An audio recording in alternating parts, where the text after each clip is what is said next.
Hum.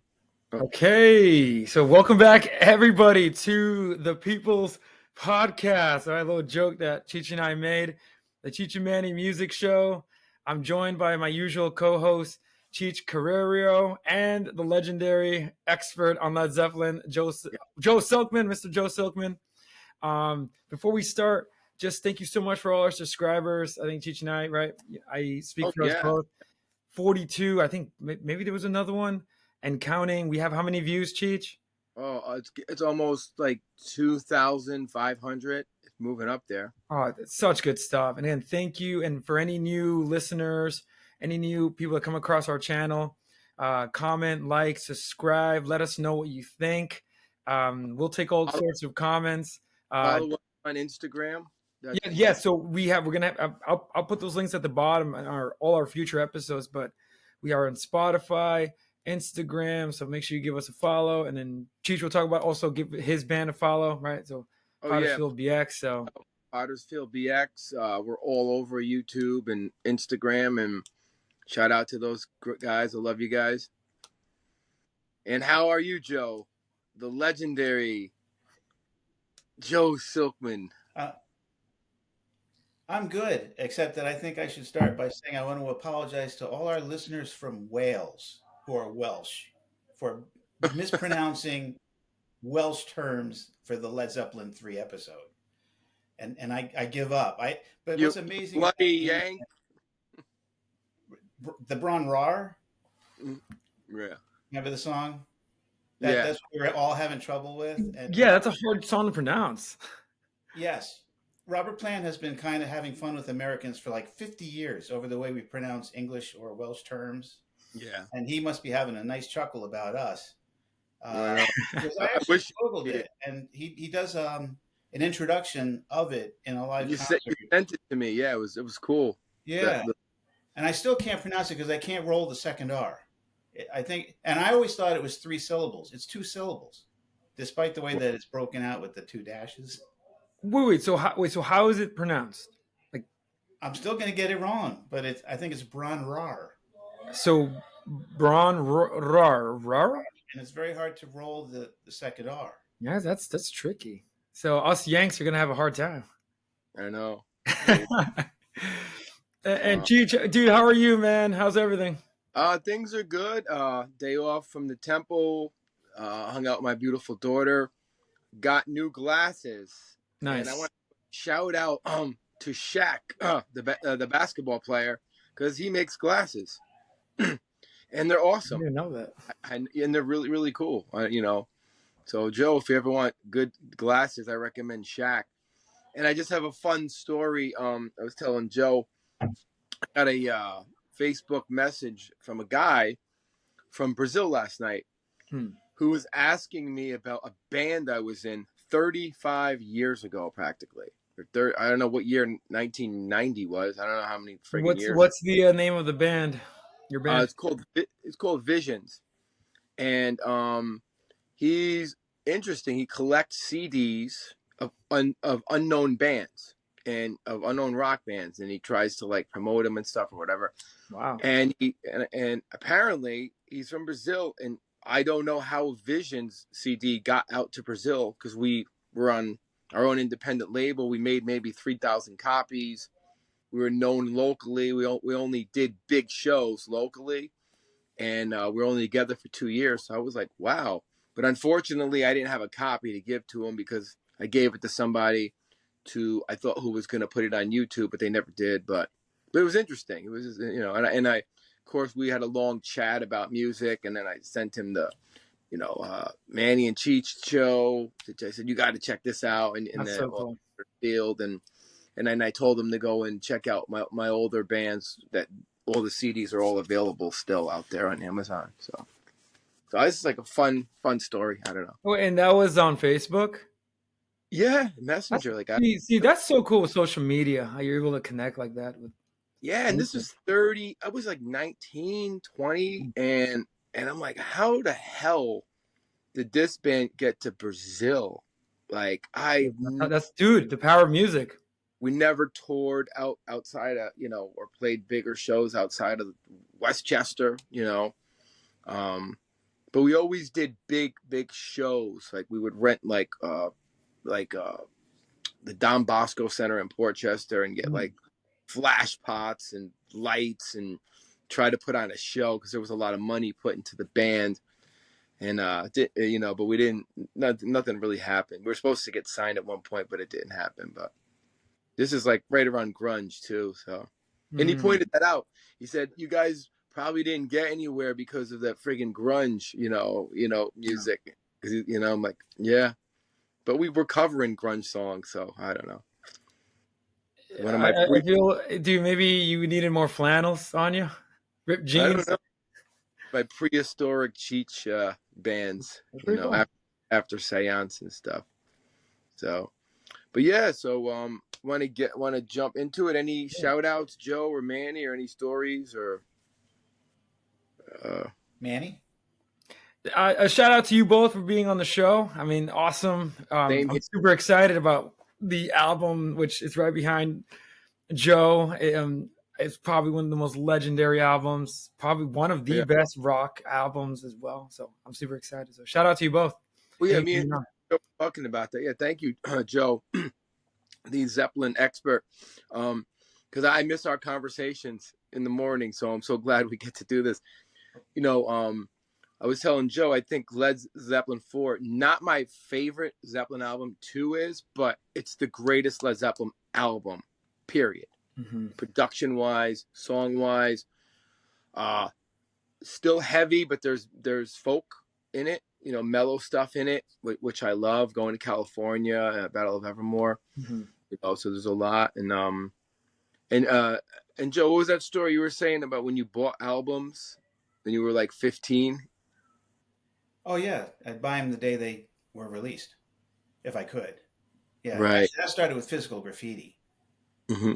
And it was a lot of fun, to look did Zepp get a lot of promotion before the album came out, like in Cream magazine and things like that? I actually think it would be done through local newspapers, through record stores. Right. Oh yeah, there always be flyers, like on this date, the release date, and you can because Zeppelin would go gold on their pre-sales. And for those of you who don't know what pre-sales are, you'd buy the album before it came out. And you didn't. That's how good you knew the band was, even if it didn't suck. Remember at Tower Records when you could sample, listen to a CD before you bought it? I don't know if you guys remember that. They have a little listening station. I just got like a flashback, So you didn't even know what the album sounded like with Zeppelin, and people would buy it. So it's pretty amazing. I may have experienced that just one time. There was a store called Fox and Sutherland in Mount Kisco, New York. Very old school. And they used to, I think, let you listen to the vinyl before you bought it. Really? Yeah. I got to say one thing, though, before we get started. I haven't listened to Zeppelin IV as much this week as I wanted to because you guys turned me on to Bob Dylan so much that I'm revisiting the Dylan albums like Blonde on Blonde, Nashville Skyline. Oh, yes. And, of course, Bringing It All Back Home. So, that's and Blonde on Blonde, I love Blonde on Blonde. I was telling Cheech that it's funny. For me, it's the opposite. Now I'm listening to I listened to Led Zeppelin II before the show, like maybe 20 times, 3. Now it's one of my new favorite albums now. But Bob Dylan, yeah, I think when we did Bring It All Back Home, I think we discovered how magical Bob Dylan's music is. And I agree, Blonde on Blonde. Recently, so obviously I've listened to Led Zeppelin IV, I think at this point like 20 times before. I think it's in the DNA. I mean, if you don't listen to Zeppelin IV for like 5 years, it doesn't matter. It's in your DNA. It's like I grew up on that album, in the rate between radio and. Well, Cheech, obviously you two are older than me. The first time I listened to Led Zeppelin IV, I felt as though this record has always existed. Like it has a strange sound to it or feeling when you put it on. And then Blonde on Blonde by Bob Dylan is one of my new favorite records. I've been nonstop Blonde on Blonde. So. And I've been nonstop listening to Test for Echo since I wrote the episode by Rush because I'm revisiting it. It's such a great album. You're really good with that, yeah. And you being the Rush expert and fan, like, And it's the worst reviewed album. Sorry to bring the Rush reference up, Joe. I know, we have to do it. Oh, did I send it to both of you guys? Rush trying to play what is that game? Where you play the instruments? Oh, Rock Band or Guitar Hero? Yeah, Rock Band. Did you see it? Did you see that? I didn't see it. I didn't. I thought I sent it to both of you guys. Rush was playing Tom Sawyer, the Rock Band, and they were horrible at it. Yeah. You even see Neil's playing, and he's getting like frustrated. He's like, "What the fuck?" But anyway, we'll jump right in. So before we start it off, we got to start off with the year 1971. I was just a wee 1 year old, a wee child. Maybe I was walking. I don't know. So what came out in 1971 that Led Zeppelin was up against, and honestly, they were up against a lot, but it didn't matter because I think this album blows away two. Two that I would say I would put up against it personally. And the first one is Masters of Reality by Sabbath. I would put it up against Zeppelin IV. Pearl by Janis Joplin. I think she was dead already when this came out. I don't know exactly.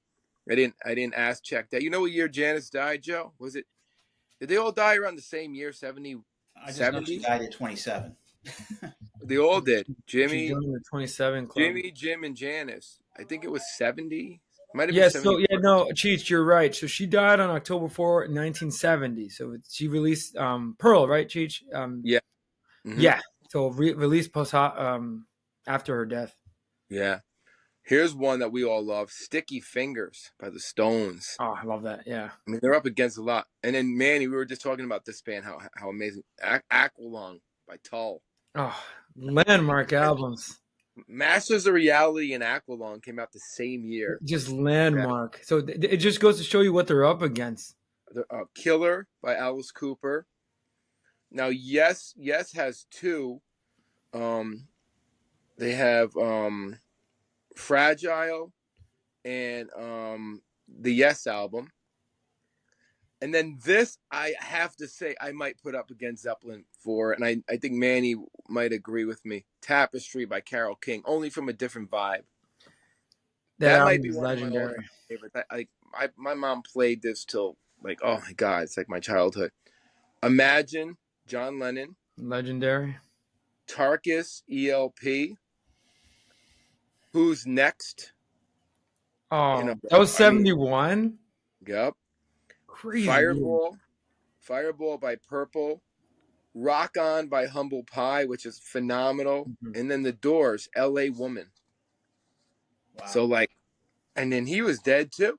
I think he died shortly after that. Yeah, because he died, I think, in 1970, right? Yeah. Jim Morrison. Yeah. And I didn't have Hendrix on the list because I think he might have been not putting out anything at that point because he was gone. Yeah, so he died in 71. So whenever LA won, so it was that year LA won. Yeah. Or did he die? Do a whole show on. That's the conspiracy. Yeah, right. Machiavelli, right? Like the whole Machiavelli, Led Zeppelin IV. Here we go. The Journey Begins. 1971, one of the band's most iconic albums. It sold. Joe got 37 million. I got 39, but it's all the same. Worldwide. Produced by the great Jimmy Page, executive producer Peter Grant. And this is something I got to mention. Engineered by Andy Johns. Andy Johns should get more credit. We always kind of just say Andy Johns engineered it, but the guy did a hell of a job. When you think about, like we were talking about Caveman Shirley on the last Rush show, engineers are just as important as a band member because without them, you're not getting the sound. So he did a hell of a job. What was his name, Cheech? Andy Johns. Andy Johns. Yeah, and he's a legendary. So I think he should definitely be recognized. Definitely look him up. Recorded at Headley Grange in Hampshire, England, with the use of the Rolling Stones mobile studio.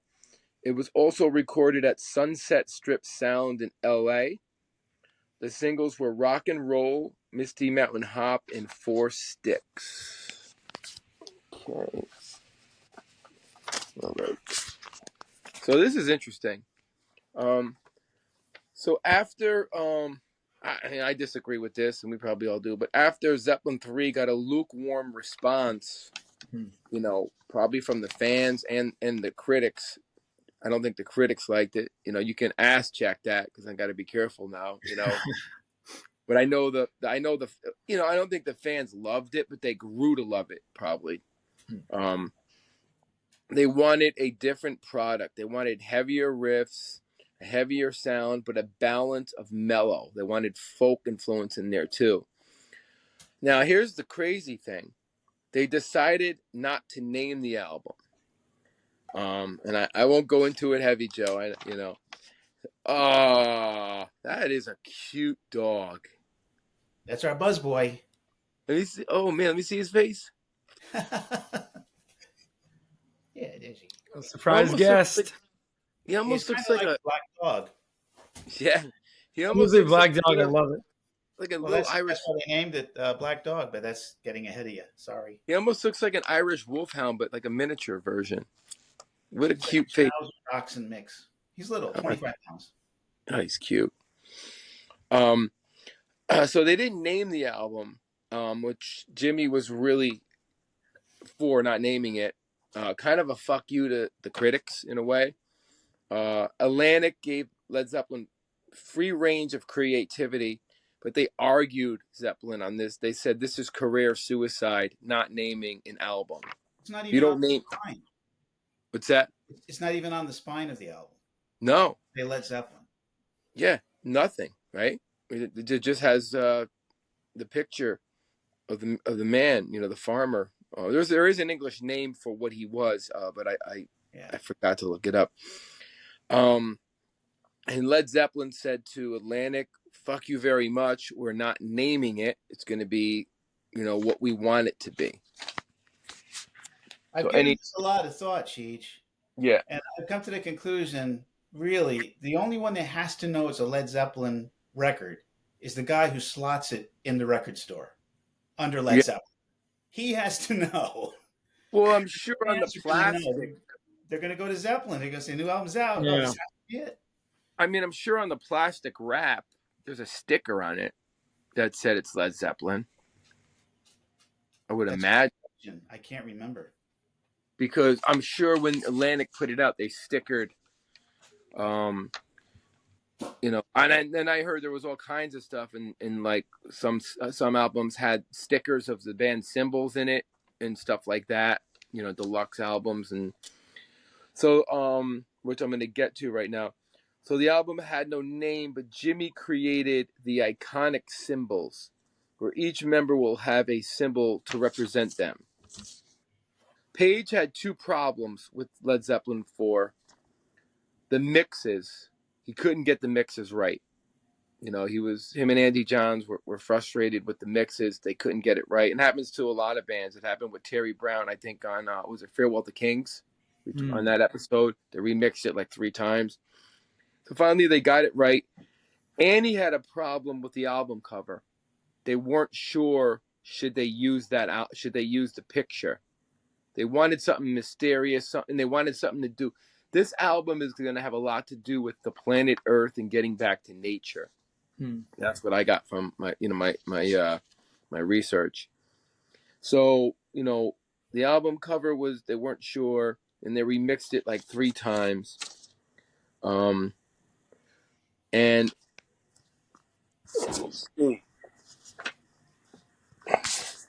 most critics called it Led Zeppelin IV. There it is.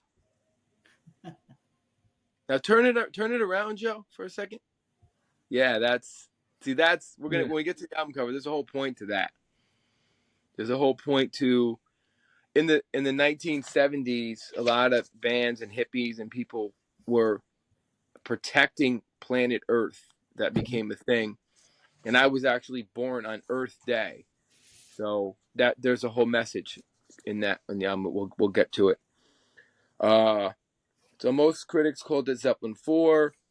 The musicians, we all know, Plant on vocals, Jimmy Page on electric acoustic mandolin, John Paul Jones on electric piano, bass, mandolin, and synthesizer, Bonham on drums. And this is an interesting fact, Joe, I wanted to talk to you about. Sandy Denny, who I really got into doing my research, she sang on Battle of Evermore, and me and Manny talked about the beauty in how Robert Plant and her's voice, they just paired together like it was like match made in Stairway to Heaven. Heaven. They sound indistinguishable. It's It's amazing. amazing. It really is. And you should check out Sandy Denny. She was in a band called Fairport Convention. And Joe, do you know her history? This is really sad. Do you know what happened to her? Well, I kind of looked her up just briefly before, and I think she was only in Fairport Convention for a couple of years, but then she put out a number of albums before she passed away in 1978. I think she put out 5 or 6 solo albums. Yeah. She didn't really become a household name, but the way she died was brutal. She fell down a flight of stairs, which is crazy. Which I was like, that is so sad. And then of course Ian Stewart on piano from the great Rolling Stones. All right. So any comments on that before I go on? Ian Stewart. Solid intro. Yeah. So now, and I promise Joe, I'm not going to get heavy into this.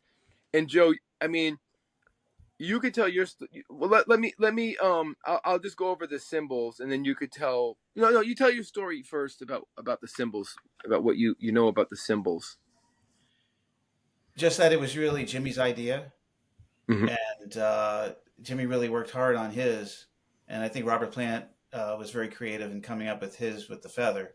But I think he had a book of runes, and he just showed it to John Paul Jones and John Bonham, and they didn't really understand what Jimmy was trying to do, but they picked theirs, Right? That Jimmy had shown them. So Yeah. let's see if we can see them. Can we see them? Mm-hmm. Yeah. Cool. Oh, cool. So the first one I'm gonna read is Zoso, Jimmy Page. It's from alchemy. It's an alchemy symbol for Saturn, unifying the worlds of the living and the dead. That's the meaning of that. Sandy Denny. He's got that. Where's Sandy Denny's on that? She's right here where my finger is. They gave her a little tiny one. Oh, okay. John Paul Jones is the circle over 3 interlocking ovals, and it came from the book Joe was talking about by Rudolf Koch, Book of Signs. And I looked it up online. It's a very interesting book. It's interesting what Jones is. It means to exorcise evil spirits. And man, you'd get a kick out of this. It's the Holy Trinity by early ancient Christians. I was gonna say when Joe showed the symbol, that's why I zoomed in. I zoned in. That's interesting. And it goes up to the Middle Ages, and the Celts used it as a pagan symbol. Bonham supposedly was Ballantine eel, the beer. That's the joke. But 3 interlocking circles. It came from the same book. He just was probably like, oh, I want that one. But it also represents early Christians in the Holy Trinity. Now, Plant got creative. Plant and Page, I guess, took it very seriously because they were more esoteric. Circle around a feather. Pretty simple, almost like Native American, but it's not. It's based on the goddess, the Egyptian goddess, I'm going to butcher this maybe, Maat, Maat, the goddess of justice and fairness. And he took it, from the Egyptian goddess. Then it's also a reference to, Manny, have you heard of this civilization, MU, the Mu civilization? MU. Yeah, MU. No. They're 14,000 years ago they existed, and they're supposedly the people that, and if you're a historian and you really know your stuff, I did ask check this, but from Easter Island, those weird, Oh, now you're unlocking stuff. Okay. Okay. yeah, And there's some from that, strangeness to them, right? Like some yeah, alien. They're strange. from Easter Island, that Yeah. that whole thing. All right. Oh, and how could we forget Sandy Denny? Of course, she gets the little dot on the back. I didn't even know she had one. I had no idea Sandy Denny had a symbol. Sandy Denny's symbol, and it's funny they gave her one. Why didn't they give Boogie with Stu one? So Point.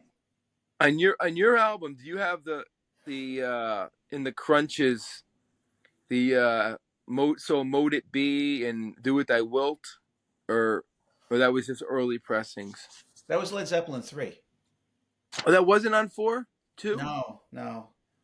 Oh, I thought they did it on 3 and 4. No, only on 3, and it was just on like the first pressings of it. After that, Interesting. they didn't do it again. Okay. Sandy Denny is taken from the same book. 3 triangles touching at a point to form a new figure, and it's a symbol of a godhead. So interesting, that they would give her a symbol. They must have been so impressed with her. Obviously, Paige loved Fairport Convention and her. Okay. So, any comments? Which one is your favorite symbols? Robert Plant. Plants? He still Manny? uses it on tour. Wow. And it's so simple. That's very simple. I probably John Paul Jones is pretty cool, but that's a classic symbol though. Yeah. I gotta go with Jimmy. Yeah. Oh, that's iconic. I mean, Yeah, that's that talk about a brand. And I keep telling our boy Daquan, who's getting more bigger and bigger with his DJing. I'm like, you gotta have a brand. You gotta have a brand. Yeah. He won't listen to my ideas. He says I'm stuck in the 80s. I'm too cheesy. So. He's got to come up with a symbol like Dead Mouse with the 2 X's over the eyes. Thing. See, it's Dead Mouse from that symbol. Eddie, Rush, the Starman. Rolling Stones. They, with their symbol. So you need that. Led Zeppelin. It's good. Led Zeppelin. They didn't have the symbol yet until 4. And that now it's like it's iconic. So the first track opens up with that weird kind of, I don't know, what do you think that is? Wait, you're talking about that weird, it sounds like a bass or no? Like the beginning of Black Dog, it's like that. Yeah, what is that? Like it sounds like some bass or I don't know. I just thought of it now. Is he like tuning? He might be hitting his guitar, maybe hitting it. When it's on, you get that weird sound. That's a good Andy Johns question. It might have been a happy accident, and they kept it in. Yeah, a lot of bands did that. So Black Dog, Joe, you want to go with this one? What do you think it's about? I have absolutely no idea. I only know that Black Dog was the working title because when they were in the mobile studio, there was this random black dog that when they were working on the song would kind of come into the studio. They didn't know who belonged to the dog, but the dog would come in and go out. So it became the working title for the song. And Jimmy took it as a good omen. That's why he wanted it to be Black Dog. Basically, if you listen to the lyrics, really listen to them, it's about a seductive woman who is hard to resist. Temptation, obsession is a metaphor for the woman has power over the man. And that's basically what I got out of the song. And of course, the story that Joe just said, So how do you feel about that, Manny? The lust of a woman. I think it's right on. I think that's a classic blues topic too. Yeah. And That's funny with the dog story too, how that was like the working title. Like so Yeah, they just named it Black Dog, but yeah, I because think I they remember want it. being a kid, and you always like want to hear the chorus. And I'm like, I don't hear Black Dog in this. No, it's And not in the oh, chorus. just like the Rover, he doesn't mention the Rover. Well, actually, in this song, is there a chorus? Like, I think the only thing is maybe, Bound now, down I guess the now. guitar lick, right? The guitar riff, Yeah. maybe. But I No. will say, but Cheech, going along with the lust thing, dude, some of the lines are they're really, I mean, straight out of like the blues sort Yeah. of songbook, like Plant sings here. I don't know, but I've been told a big-legged woman ain't got no soul. Yeah. Big Legged and that's a reference from Freddie King. Explain. Freddie King had a song called Big Leg Woman. There we go.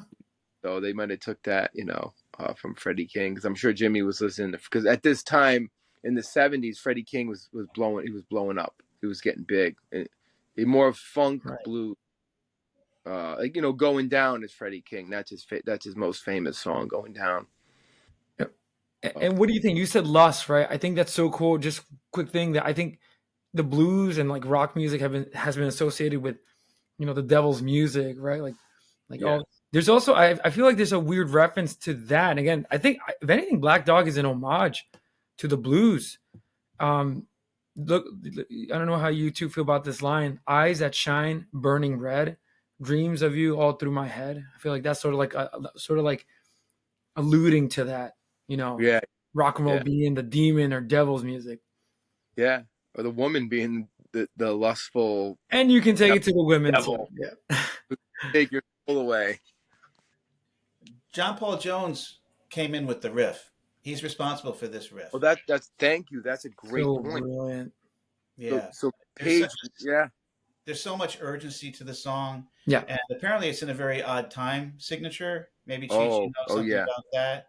And it was Yep. hard for the band to recreate live because It- everybody had to be on the same page, because it's almost like it goes in four different directions and then circles back and then they all crash together. It's amazing. And I think I'm could be ass checked on this, but I read it in one of the books that they did have Bonham was clicking in between the verse, and the music, that hey mama part, there's like 1, 2, there's a click going on before it goes into the main thing. Because I played this song with bands. Good luck. The riff is so intricate and hard. It's crazy. I think I'm going to guess it's not 4/4. It might be like an extra beat, like 5/4. So this is my take on it. And me and Manny, were talking about this at the temple. So I think Jimmy Page got the idea from Oh Well. Yeah. From Fleetwood Mac. Because Oh Well is words and then the music. Right. No, Cheech, it's like that start and stop. Yes. It's kind of interesting. And going back to, and that even complicates, like, I can only imagine trying to play this song. Complicated. Yeah. Oh Well is hard. Whose too. lead? Wait, Cheech, you being the musician, whose lead would you follow? The drummers or? Oh yeah, because the drummer's gonna click you. He's gonna give you the time. I played both of these songs with bands, and I think Oh Well might be harder. The riff is actually harder in Oh That's Well. the legendary Peter Green, right? Yeah, and that was a question we were talking about at the temple. Joe, do you think Jimmy was influenced by Peter Green? I have never read that. But when Jimmy went on tour with the Black Crowes, they did Oh Well. Yeah, they killed And it. it sounded raw and great. It was fantastic. So I know he had great appreciation for Peter Green, but I've never read that there was a connection. That is a great album, that Black Crowes album. Mm-hmm. And I read the book, the drummer who they kind of fucked over really bad, and I lost all respect for the Black Crowes for fucking the drummer over. Which album, Cheech? Are you talking about? Well, I'm talking about the Led Zeppelin album, the Jimmy Page album with the Black Crowes. Live at the Greek. Okay. Yeah. And this is a really messed up story.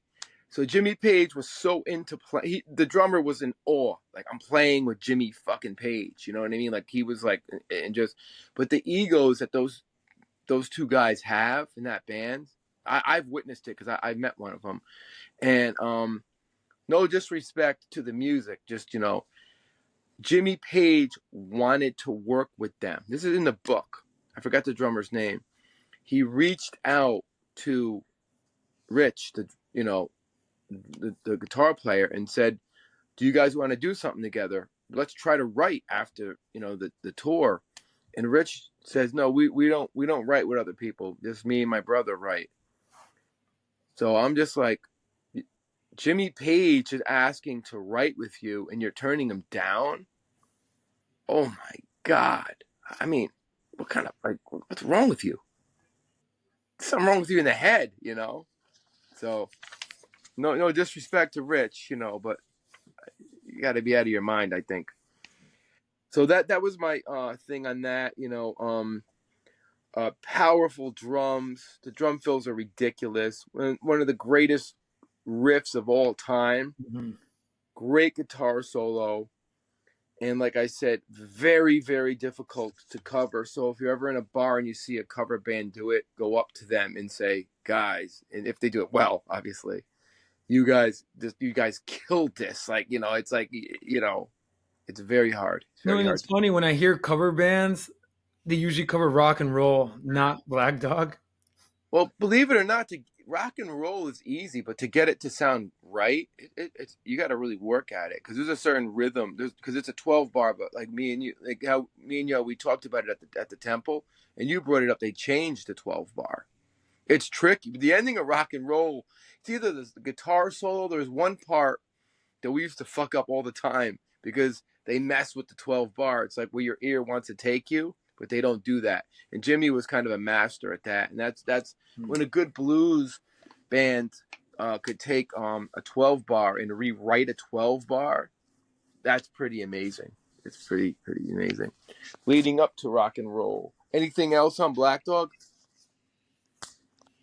My Before favorite we go. Zeppelin song. That's your favorite Zeppelin song? Favorite? Wow. Yeah. Wait, Joe, why? It just rocks so hard, and it's so complex, and it just shows the band at their best. Yeah, definitely. Wait, Joe, do you think it's their greatest song? Greatest song. Oh no, I can't pick, my favorite child, Cheech and I have that problem with Rush songs. I don't think I can pick a favorite. I mean, Nah. if we do physical graffiti, I mean, Kashmir, of course, and there's an underrated song. People don't play it enough, but they should. It's 10 Years Gone. I think it's some of Jimmy's finest guitar work. It's a lot of layering of guitars. So it was very difficult to do live. In the Light is one of my favorite songs on that album. In the Light's interesting because it's almost like 3 songs in one. Yeah. And it was long, so it didn't get radio play. Very interesting with the drone at the beginning. Yeah. I love that. And the keyboards. John Paul Jones was getting more into the Moog and the Prophet and all that kind of mid-70s sounds. So, rock and roll. Do you want to... I'm sure you know what this is about, Joe. Any idea about... I don't know what the songs are about. I get too wrapped up in the sound. I just know that Little Richard was a big influence and that Bonham was bashing on the drums, one day in rehearsal, and he started playing some Little Richard, and before they knew it, they had a song. And I think they wrote the song very, very quickly. I think Plant came up with the lyrics on the spot. Yeah. In the studio. Yeah.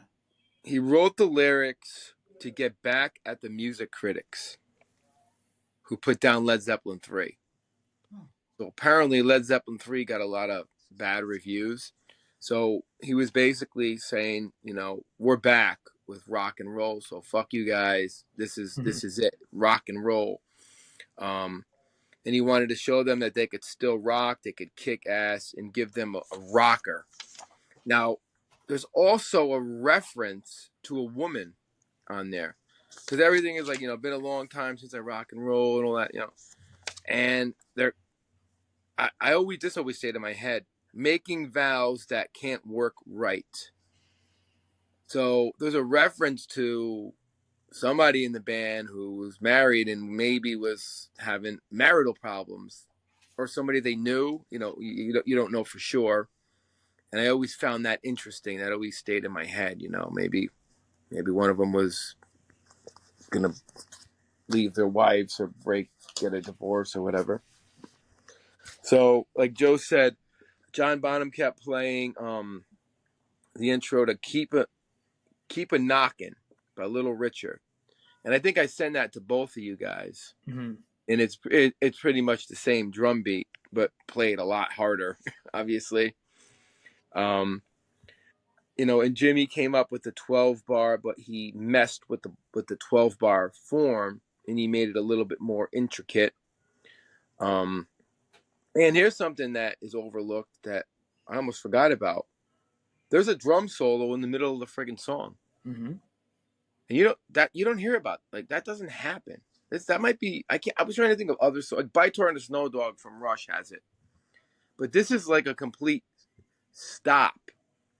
Like Bytor and the Snow Dog, there's like riffs going on and they stop, and then there's fills and the riffs come back. This is where the music stops and John Bonham goes out and does a drum solo in the song, and it's played on the radio.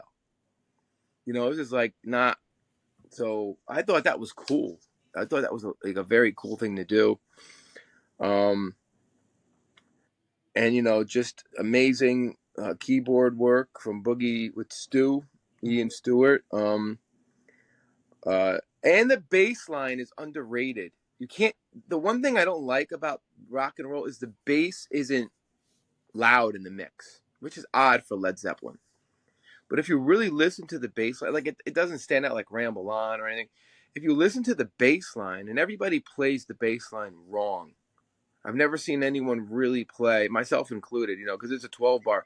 But if you really study that line, John Paul Jones is doing those old style, like bluesy bass lines, and it's a really underrated bass line song. So anything about rock and roll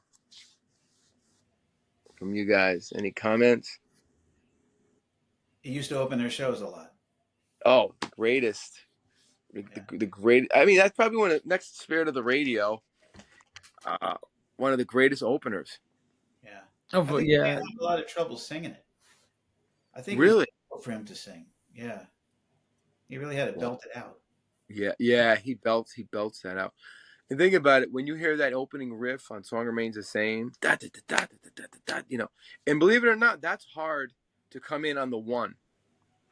When you're playing that song, when he's doing that hit, a good drummer will give you the right time. A bad drummer, you got to just guess when you're going to come in on the cymbal crash. And that's another thing. Drummers don't learn that part exactly right. That, I've never heard a drummer play. I've heard some drummers play it perfect, and other drummers, I could just play that. It's easy. It's not. It's very complex.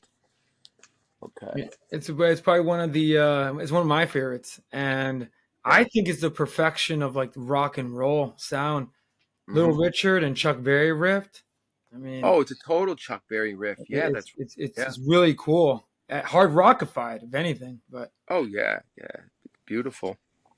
Okay, so bring up Mrs. Doubtfire, because this is where it might get scary. so we're at 43 minutes. Just FYI, Mrs. Doubtfire is not present.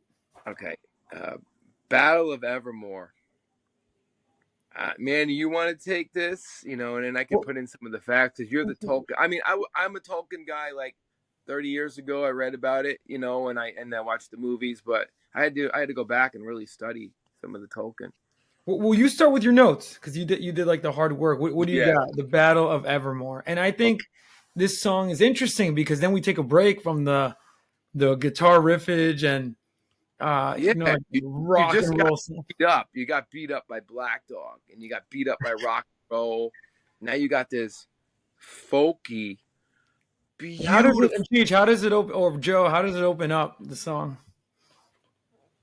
Oh, with mandolin. With a mandolin of all instruments. Yeah. And Jimmy is playing the mandolin, but when they did the song live, John Paul Jones would have to do double and triple duty. I think he actually had a 3-5 guitar for that. Yeah. It's crazy.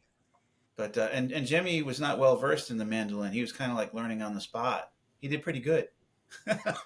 I bought a mandolin because of this song. When I was learning how to play bass, because there's 4 strings on a mandolin, and they're doubled. I believe there's 4 strings, and man, is it fucking hard to play a mandolin. Actually, a ukulele is probably harder, but a mandolin it has the double strings, and it is, you see these country people rocking out on a mandolin and stuff, but it's not an easy instrument to play. I bought a Harmony Sears and Roebuck mandolin in 1984 for Christmas. I got it, and I had the little Mel Bay book. I'm like, how the fuck am I going to learn how to play this? I can't be John Paul Jones. Just on the bass. Okay, Battle of Evermore.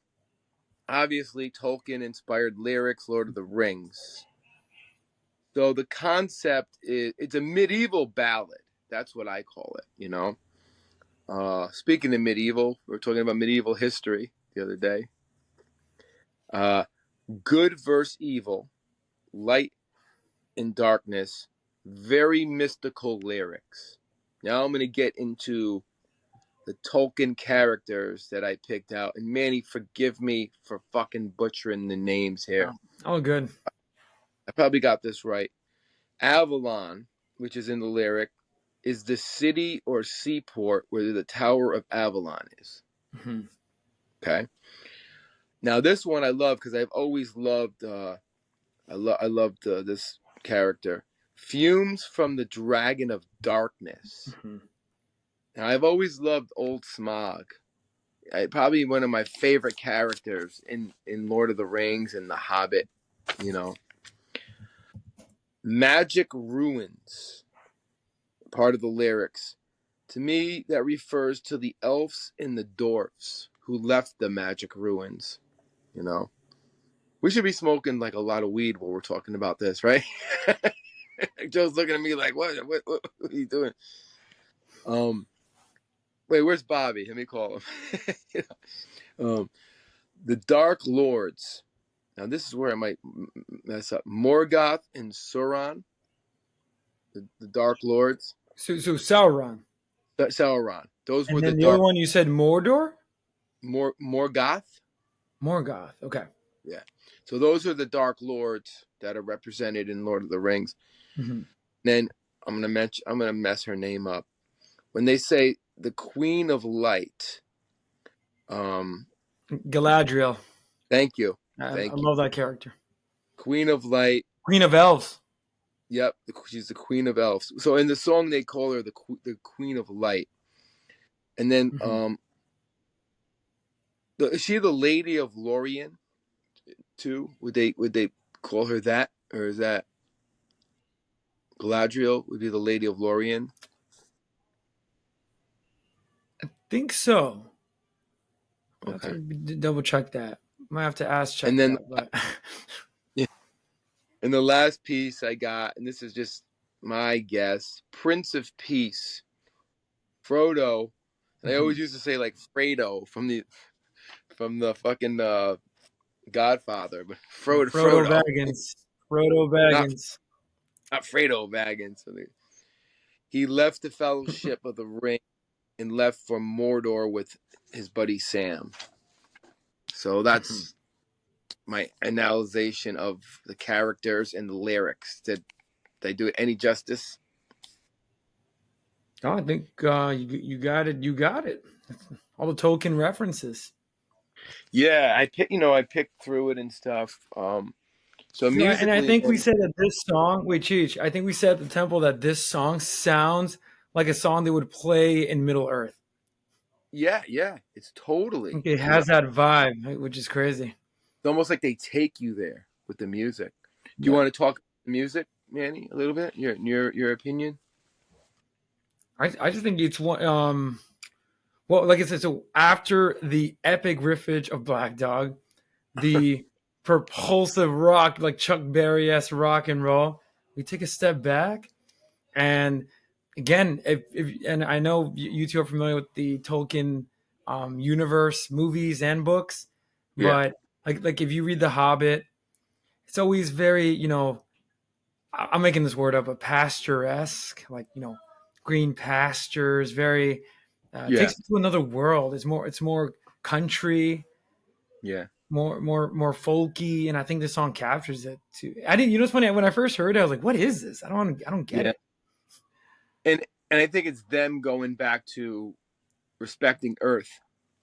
You know, in the early 70s, there was that whole Earth movement, and they kind of talk a lot about it on this album.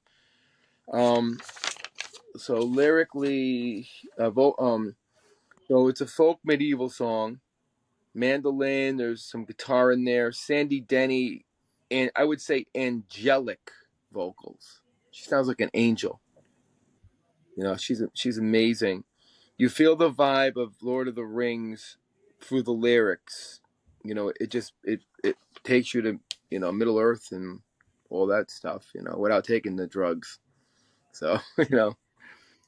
Oh, anyway, so any thoughts on that before we get to Jesus, the most difficult song on the album to analyze? Well, Robert Plant was performing that song, Battle of Evermore, with Alison Krauss on the American tour, which I saw last summer. Now, And I read an article that Plant actually is another one of those lyrics he's not necessarily proud of, because he's like, I wrote it when I was 22 years old. I can't relate to it. And he had to be talked into performing the song live by Alison Krauss, who did a fantastic job with the vocals. Because she said, you know, people want to hear it, you know? Yeah. And it sounded fantastic the way they do it. I mean, Plant is singing better than he ever has in his life, more consistently than he ever has, because he doesn't have to scream all the time. It's funny because you could look back when you were 22. I could look back, and I was in that band Visions when I was 22, and I'm not really proud of what I did. I'm a much better bass player. I mean, I'm proud of the band and everything, but like my bass playing, I'm kind of like, I'm a much better bass player now than I was when I was 19. So I could relate to what Plant was saying, you know, like I could relate. You grow so much as an artist, and Plant's, and that's how many years later. He's well into his 70s, so we're talking like 55 years, 54 years ago. That's crazy, you know.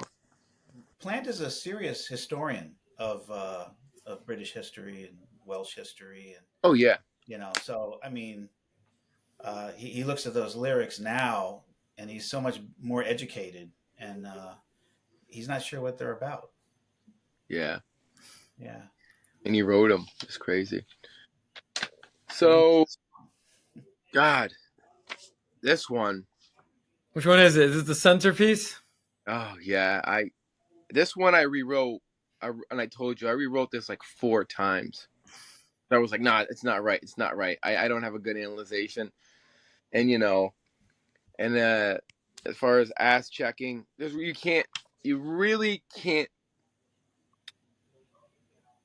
find out the true meaning to Stairway to Heaven. There is a meaning, I think, and I think we all agree on it, but there's so many references to paganism, folklore, Vikings, you know, personal things.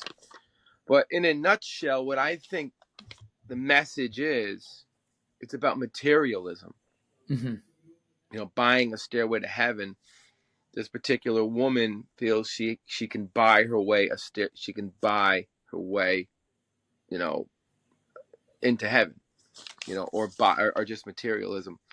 So I think I'm gonna give you my facts and my breakdown, and then I think we should all give our interpretations of it, you know, quickly. We don't have to go crazy. Maybe like pick a section or something, or favorite lyrics. I didn't go. I could have went nuts. First, I think I wrote a whole like page on it, and I'm like, I know, I'm not gonna do this. This is, you know, I'm sure people. I went online. They broke down every word. People have broken down every word to this song and get meaning. So, Stairway to Heaven. Now, I like Manny. You threw this at me, and it really inspired me. Jacob's Ladder. I think that's one. So when we do our takes, I'll be quick with mine. Yeah, because you could write like a book on this. But every time I listen, first of all, and just Cheech, you're right. So much has been written about the song. No one, even Plant. I think I read somewhere that he's afraid that fans didn't don't understand the meaning of it. Even he Yeah. doesn't understand it. So it's just so out there. But I think Jacob's Ladder, for me, anyway, is a clue. It's definitely a nice comparison. You know what I mean? A stairway and a ladder To heaven. to heaven. And Jacob's Ladder is a song by one of our other favorite bands, Joe. I won't mention their name. They're from Canada. Little band. They're a three-piece. Bass player's really good. Okay. So influences. Now this is what my own opinion. Afterlife, morality, um, the search for transcendence. Now transcendence was a big thing in this era with the Beatles and Yeah. like Spiritual enlightenment, right? yeah. What is that book? I'm gonna mess it up. The Oh, the Bahavar. Bhagavad Gita, Yeah, that was the read. Hindu, Yeah, the Hinduism. yeah. Plant read that. George Harrison, read that. Uh, Poetic symbolism, redemption, a journey to the afterlife, dreamlike atmosphere, a philosophical exploration of life's meaning in the human condition. So that's just my. I don't know, how do you guys feel about that? Before I get into a little bit of the meanings of what I think the lyrics mean. That's just my meaning, what I think it is. How do you feel about some of the facts that I brought up? What do you think, Joe? I don't know what to say. I will say, I'll just throw out there. Never too late to change the road you're on. I will say there's certain, for me, my thinking, I'm again, just for the sake of our, I think I agree with Joe. We can't have a 4-hour episode because no one's going to tune in by hour two, but I know. it's interesting. How would Plant introduce the song? This is a song of hope. Yeah. Yeah. I've read that somewhere. Yeah. And they released White Doves when they played that song. Yeah. And in Cheech, you mentioned the Bhagavad Gita. Yeah. Was it an influence, or you were just saying like this is a book that was read at the time by a lot of Plant did read it. Okay. Yeah, we could definitely. You know, it's funny. He would definitely.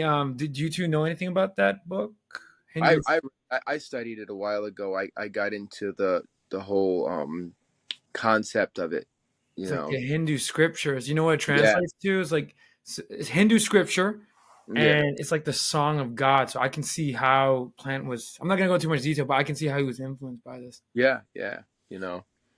And I mean, they can check that. I did check it out where Plant was reading Indian philosophy in particularly that book, and of course the Beatles read it, and it was a big hippie thing. Yeah.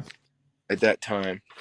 So I'm not gonna get nuts, but Stairway to Heaven lyrics. So the lady who's buying a Stairway to Heaven. This is a material reference, glitters of gold, meaning money. That's just my take on it. Just lyrics, that stick in my head. When I look to the west, that's a Viking reference.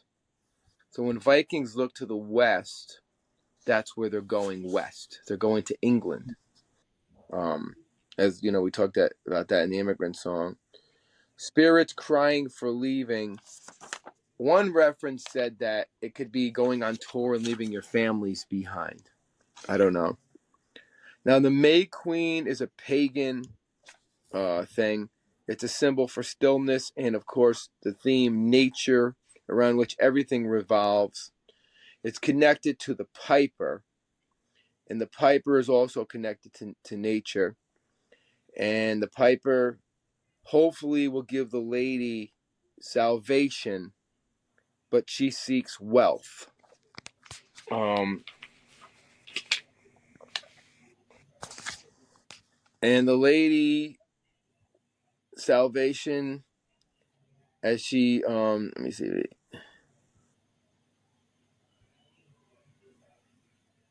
So not to be founded, her thoughts are misgiven, following the doubts of she's in doubt of should she be material. Hedgerows meaning wealth. Nature is a true part of salvation. As we wind on down the road, I always like that line. There's two paths we can go by, which is a magical reference. A left and a right path, good or bad for magic. So that's just throwing out weird facts that he was probably reading at the time. I mean, like, the two paths that you can go by is in the Book of the Law by Aleister Crowley. So that's definitely, but it doesn't necessarily mean that, in this particular, song. So, Jesus Christ, did I have more? I did. The lady is pure. She's full of virtue. Then everything turns to gold. She's remained unchanged. And if you listen very hard, that means listen to the piper. Plant states that the truth is in nature, and it will come to us. One and one is all. Someone who won't change. She is buying a stairway to heaven, so she doesn't change. She's pursuing materialism. Just my take on it. And I know I went into a thesis on it. So how do you guys feel about that? I'll let Joe speak. I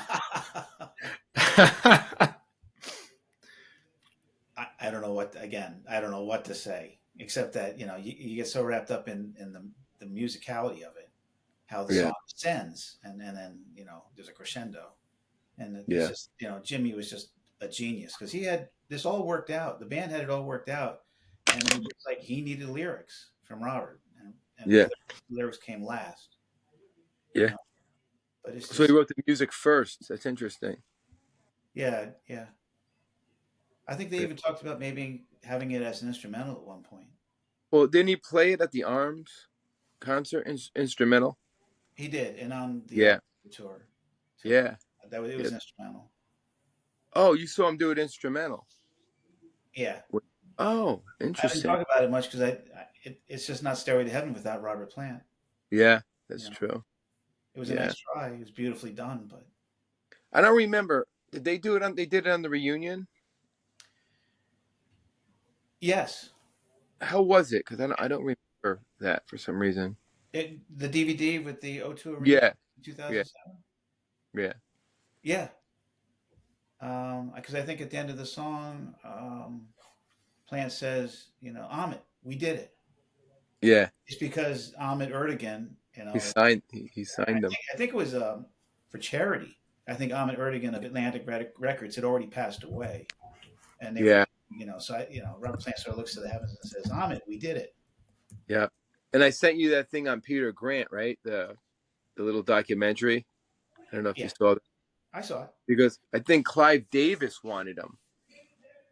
There was like a little debate. Clive Davis wanted to sign Zeppelin, but they went with Amit on Atlantic. Because Peter Grant was, was going to be my way. And this is how it's going to be. That kind of thing. Yeah. So Manny, I don't know. Did I do any justice or just, no? You did. You did a very good. You probably summarized what most. Again, very hurt. I'm not even because for the sake of time, I will say that the song is good job, Cheech. Just looking at my stuff, what I saw and what you're saying, I think you got a lot of the points, and then wrapping it, bringing it all back home, right? No pun intended. What Joe's saying, I think it's a hopeful song. It's once again, you're right with like Plant and Page going back to nature. You can't buy your stairway to heaven. You have to find it.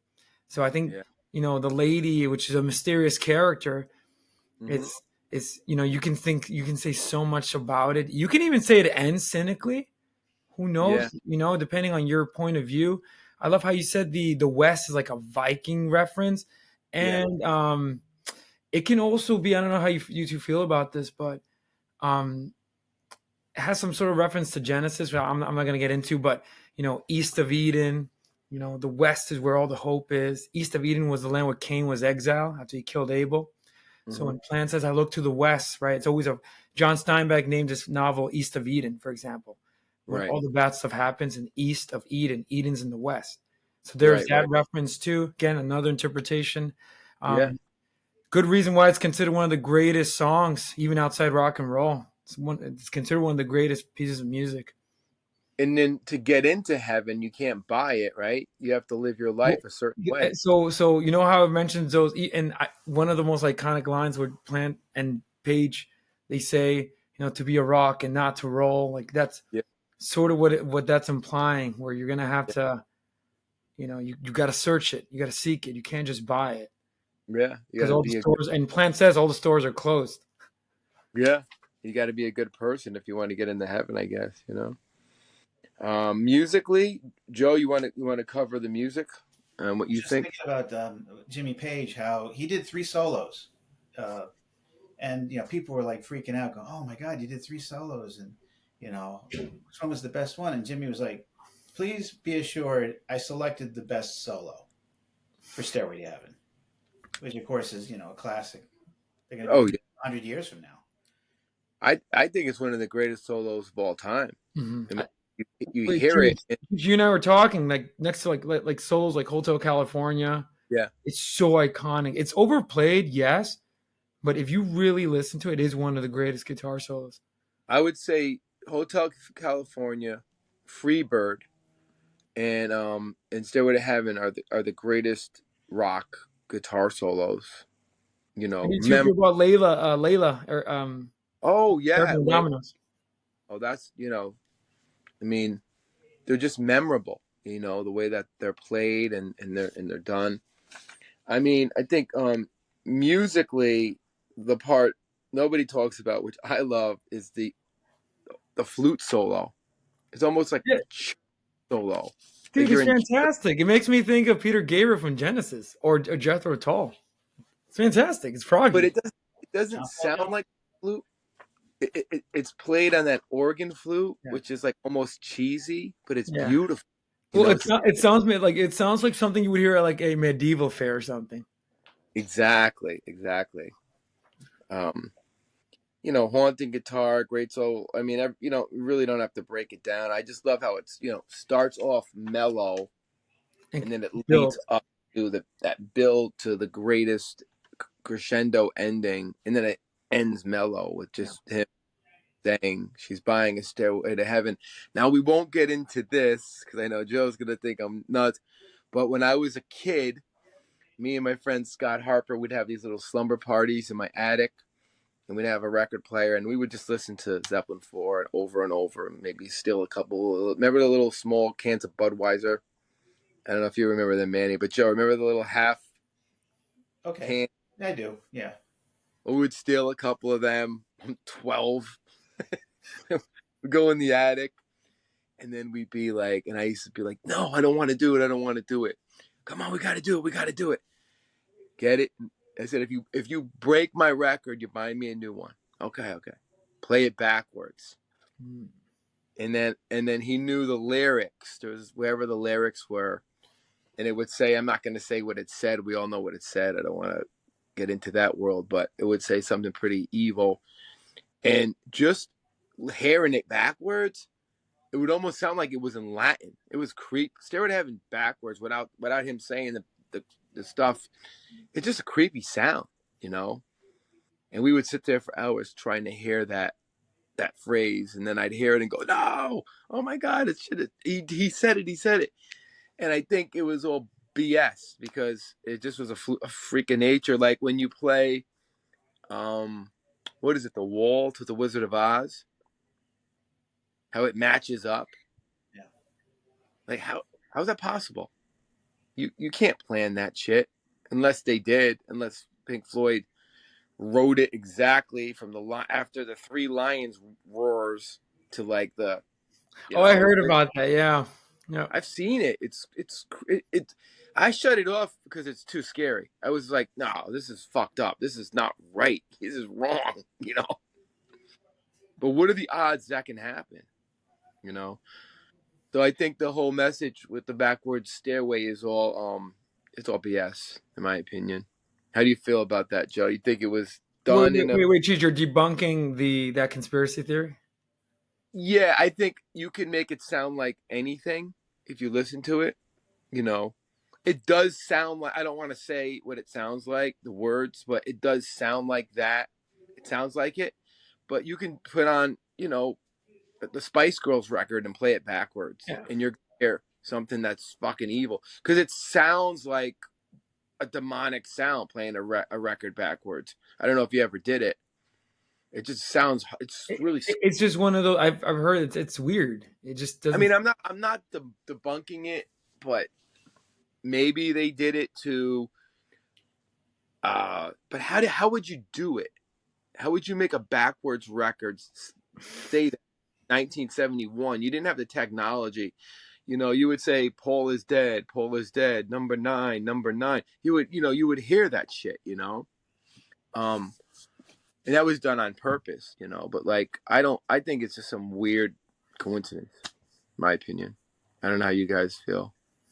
Jimmy did a talk. He addressed this. Someone asked him a question. He was like at a university in England, and he just kind of laughed. He made the whole audience laugh because he goes, "It was hard enough just trying to do it correctly. It was so Yeah. hard just to do it the right way. I didn't have the time or the energy to try to come up with something backwards." He made it a very funny comment because Yeah. it's a very difficult song to record. Yeah, so Yeah. it's people believe what they want to believe and hear what they want to hear. If you listen to it long enough, you could probably It's on get some. YouTube. Some crazy person did it on YouTube, and you can hear it, and it does sound like, what the term is, but I'm not into it. I'm buying What it. people seem to forget though is that in the studio, Jimmy used a Fender Telecaster that was Yeah. given to him by Jeff Beck. Right. So he didn't have the double neck guitar yet. He saved that for the live versions of it. See, I heard he had the double neck in '69. That was, And by the way, that's where our commentator was pissed off at you because yeah, he wanted to ass check you and say get your facts right. yeah. He didn't play the double neck in '69. I mean, I could be wrong, but I've read it in different sources. But hey, I'm only human. I might. I'm I trying to might. figure it out myself because we were talking before that the first time Zeppelin played Stairway live was in Belfast, Ireland on March 5th, 1971. But the album was released in November of that year. And so they were playing this thing live before it was out on album. I'm like, some sources say he didn't have the double neck guitar yet. He was still working out how to play it live. And so I don't know. There's no picture Yeah. on any pictures of those shows when he was playing. Yeah. It was, there were some comments that, the lyrics were challenging for Plant to remember. I don't think they had teleprompters back then. No. No. He would forget some of the words and have to pull a Dylan and make some up on the spot. I was gonna say, speak of Dylan, how does he remember a song like Cheech, remember how we like Gates of Eden, how there's like 1,000 lyrics in that? How would he memorize all that? I know. Now that was easy for these guys. They just look at Teleprompter. I mean, back then you had to imagine, John Anderson, all the lyrics he had to sing are, like they were so complex and meaningful, you had to memorize all that stuff. That was part of being a singer. You had to memorize lyrics, not read them. And even to this day, when I see people reading lyrics, up there, I'm just like, oh man, fucking memorize them. I'm old school. I'm old school. I come from an era where if you had paper in your hand reading lyrics, you were laughed at. You had to memorize that. I'm old school. Even now, I see some older guys reading it. Now it's so easy, but it just doesn't. To me, you're not. It doesn't look good in the performance when you're looking down at your phone reading. Been a long time since I rock and roll. That kind of thing. In my opinion. So I did find that in Stairway he was reading that. I'm not gonna butcher that Indian book. The name. The Bhagavad Gita. Yep, the Bible, Tolkien, and the Book of the Law by Mr. Crowley. It makes sense. And if Yeah. you take all those influences, I think you get this song. Yeah, definitely. All right. Okay. So you guys want to take it? Man, you take this one. Misty Misty Mountain. Mountain Hop. Oh, I will say, Joe, this is like one of my favorites. Like I love this song. Next to um um was it since I've been loving you? Yeah. Yeah. And what is and what shouldn't. I remember that, and that was the song that the guy ass checked you on, right? Yeah, Yeah. because you said he claims that you said that he played double neck guitar in that song, or whatever. I'm Maybe. like, and I'm like, he played a guitar. Okay. Yeah. He played something with the six strings on it. You know, He or played. He's a master. He played something. But played something. Misty Mountain Hop is another Tolkien song, but it's strange because you and I were going back and forth via text. Where when so I looked at it and I immediately picked up on Tolkien references. I was like, oh, cool, it's pretty cool. And the Misty Mountain Hop, I love that. It sounds like I'm with the dwarves going to Smog and seeing the Misty Mountains and all that. So I got that. But then, and I'll let you share this. There's also sort of like a story within the song. So what's Yeah. the story, Cheech? It's a story like I can relate to because I've been in these situations. You know, honestly. You know? Wait, Joe, have you been in these situations? No. Everybody's going to a park, get fucked up in our youth, or you know. Wait, Cheech, was there a park in Portchester where this happened? Oh yeah, many parks that have gone. We would go, but we always got. But the police always caught us because we play the music too loud. You know? There were parks and there was a spot. You know when you're going into Greenwich with a Dorothy Hamill ice skating rink. Yeah. Yeah. Oh, that. Yeah. So behind Dorothy Hamill is this big hill. Yeah. We used to that where we never got caught up there because it was like an abandoned school, and we would go and crank like we'd be fucking cranking. We'd go to Cumberland Farms, pay somebody, some older kid. We give him $20 and say, look, just get us, you know, two 6-packs of Bud, keep the change, and you know we would stand out there for hours and then go. You know, we're like 14 years old. Go to the that big hill, crank fucking Iron Maiden, Peace of Mind on 11 and drink and then there was the old building and it was like an old abandoned school and vandalized the fucking school. Like we were out of our minds, you know. So with the cops, and if the cops did come, we were young. We would run like hell. No, dude, you summarized the song because someone happened in one in England that Plant got inspired. Yeah, I basically In think Hyde Park, London. that they don't say it, but my opinion is bunch of hippies go to Hyde Park. They want, you know, do you want to score? Means do you want to buy drugs? Obviously, let's just say it's Plant or whoever buys drugs, gets high. The cops come, but they don't get caught, like you know, and they start to get high and get into their trip and in the reflections of their lives, and they go to the Misty Mountain Hop, and they hang out with the hobbits. That's just my take on it. Yeah. Joe, what do you think? I think that's. I thought it was a little bit of a protest song. Oh. Yeah. Even from Wow. first listen, or just. I could be way off. But what keeps throwing me off is these Japanese translations that I have on the because they have the lyrics so wrong. So it's throwing me off. But It could be a protest song because the yeah, I police. thought it was It could be. It could be. You could take it like that. and I took it as to be another California viewpoint, you know, with flowers in their hair. Yeah, I guess they're wearing flowers in their hair in England as well. You know, yeah, summer love type stuff. yeah. Wow, I like that. I didn't even think about that. You know, but that's a good action. It would sound like something from like Laurel Canyon if you made it acoustically instead. But instead, and I get Cheech, you can comment on the music.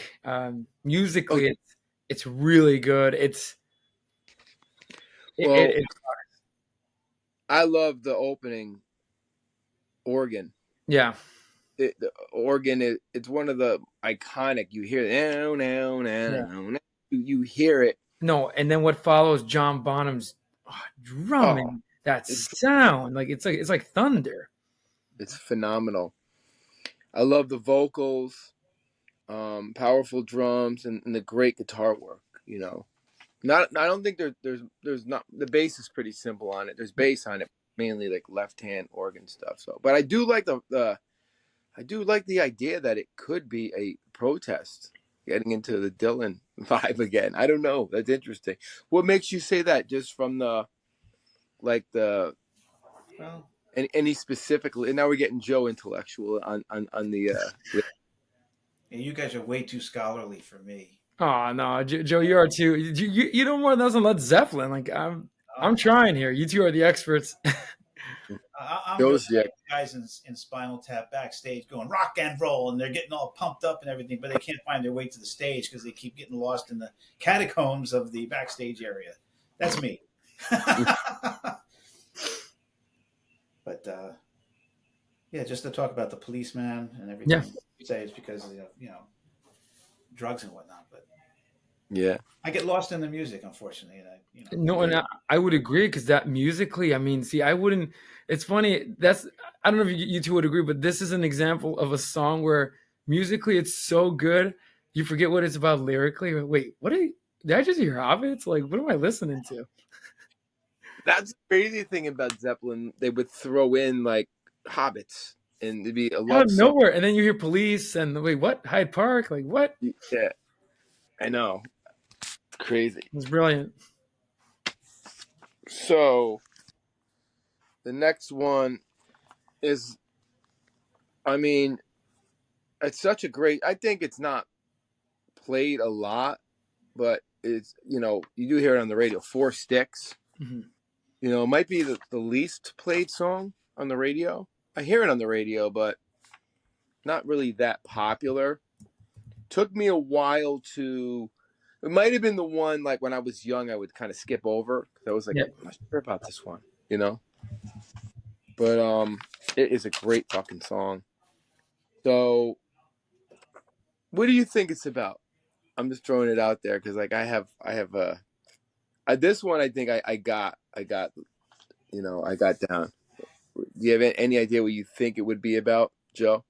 I have absolutely no idea what it's about. You're not a I lyric just guy. was thinking back to, I think they played Four Sticks with the Egyptian Orchestra on the unleaded MTV. Or was it VH1 or MTV? They used to do the unleaded. VH1. VH1, Mm. and it was fantastic how they dealt with it. Yeah. But it was very hard for Zeppelin when they were together to play it live. I think they only attempted it a couple of times. It's a hard song. Yeah. Yeah. Well, I think because Bonham struggled with it. yeah. And Yeah. he got angry at himself, and finally he just powered through it and he got it right. With Four Sticks. He couldn't do it with the two, and then he picked up four, and he like bashed away at it.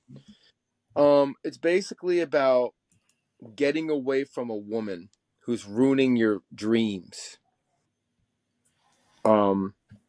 And there's a lyric in it that's very cool. They mention owls crying. The owl cries, and that is a transformation of rebirth, to let go of your old self and embrace your new self.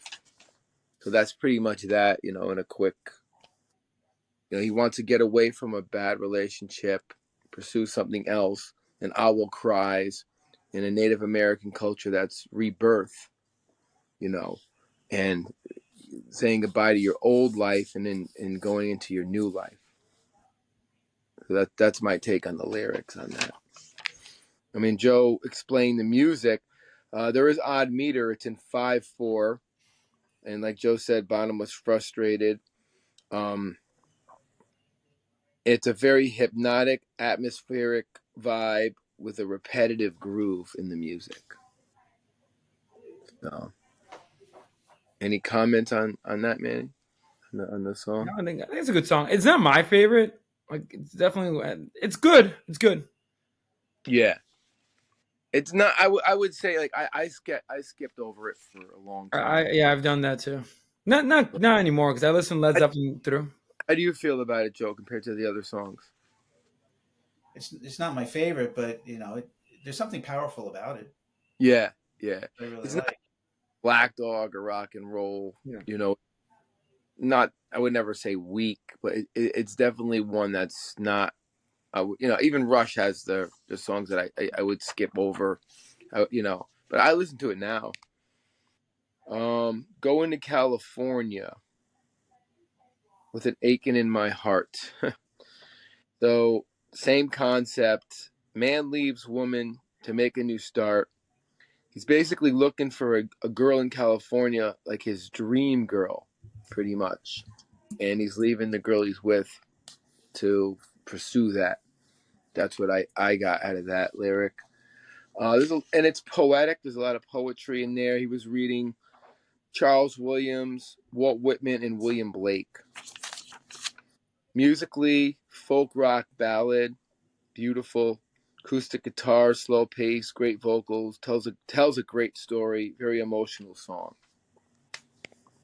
So I made that one pretty quick.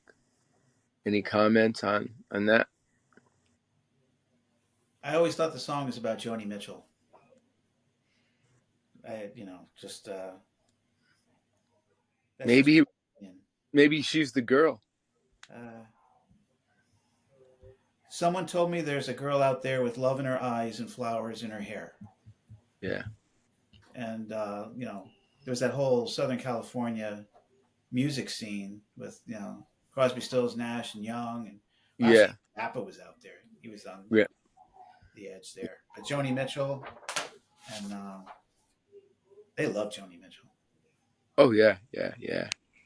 and Plant loved that California sound, that folk sound. Yeah, he did. He definitely did. Yeah. What were we saying about Joni Mitchell? But she who didn't she like? Remember Oh, she we were hated saying that Bob Dylan, which I didn't yeah, know. she hated Dylan, which I I thought mean, it's funny. I think a lot of people hated Dylan. You two, I was looking more into apparently Bob Dylan offended, for example, John Lennon. So John Lennon kind of ended up not liking him anymore because really of us. Yeah, they grew distrustful of each other. So Bob Dylan, I think, has a habit of maybe pissing off people. So I think Joni Mitchell was one of them. wow, interesting. Yeah. I like Joe's analogy about that. Check out No, the Rolling Thunder Review movie with Bob Dylan, and Joni Mitchell's in it, and she felt that she wasn't being respected as a songwriter, that the men were being favored over women's talents as a songwriter. She thought it was very unfair. at that time. Yeah, Yeah, Kind but of make you had Carole King and Carly Simon. There were some Linda Ronstadt. There were women doing it. I think. Kind of makes me think Joni Mitchell during the band's Last Waltz, where she was among like mostly men. Yeah. She was and greats. Neil Young, Bob Dylan. I mean, There wasn't a lot of women doing it back then. Hmm. But Joni Mitchell went on to be her own amazing legendary, love song, legendary. especially that Jock. remember Huh? Jocko? Coyote. Yep, Jocko and Pat Metheny.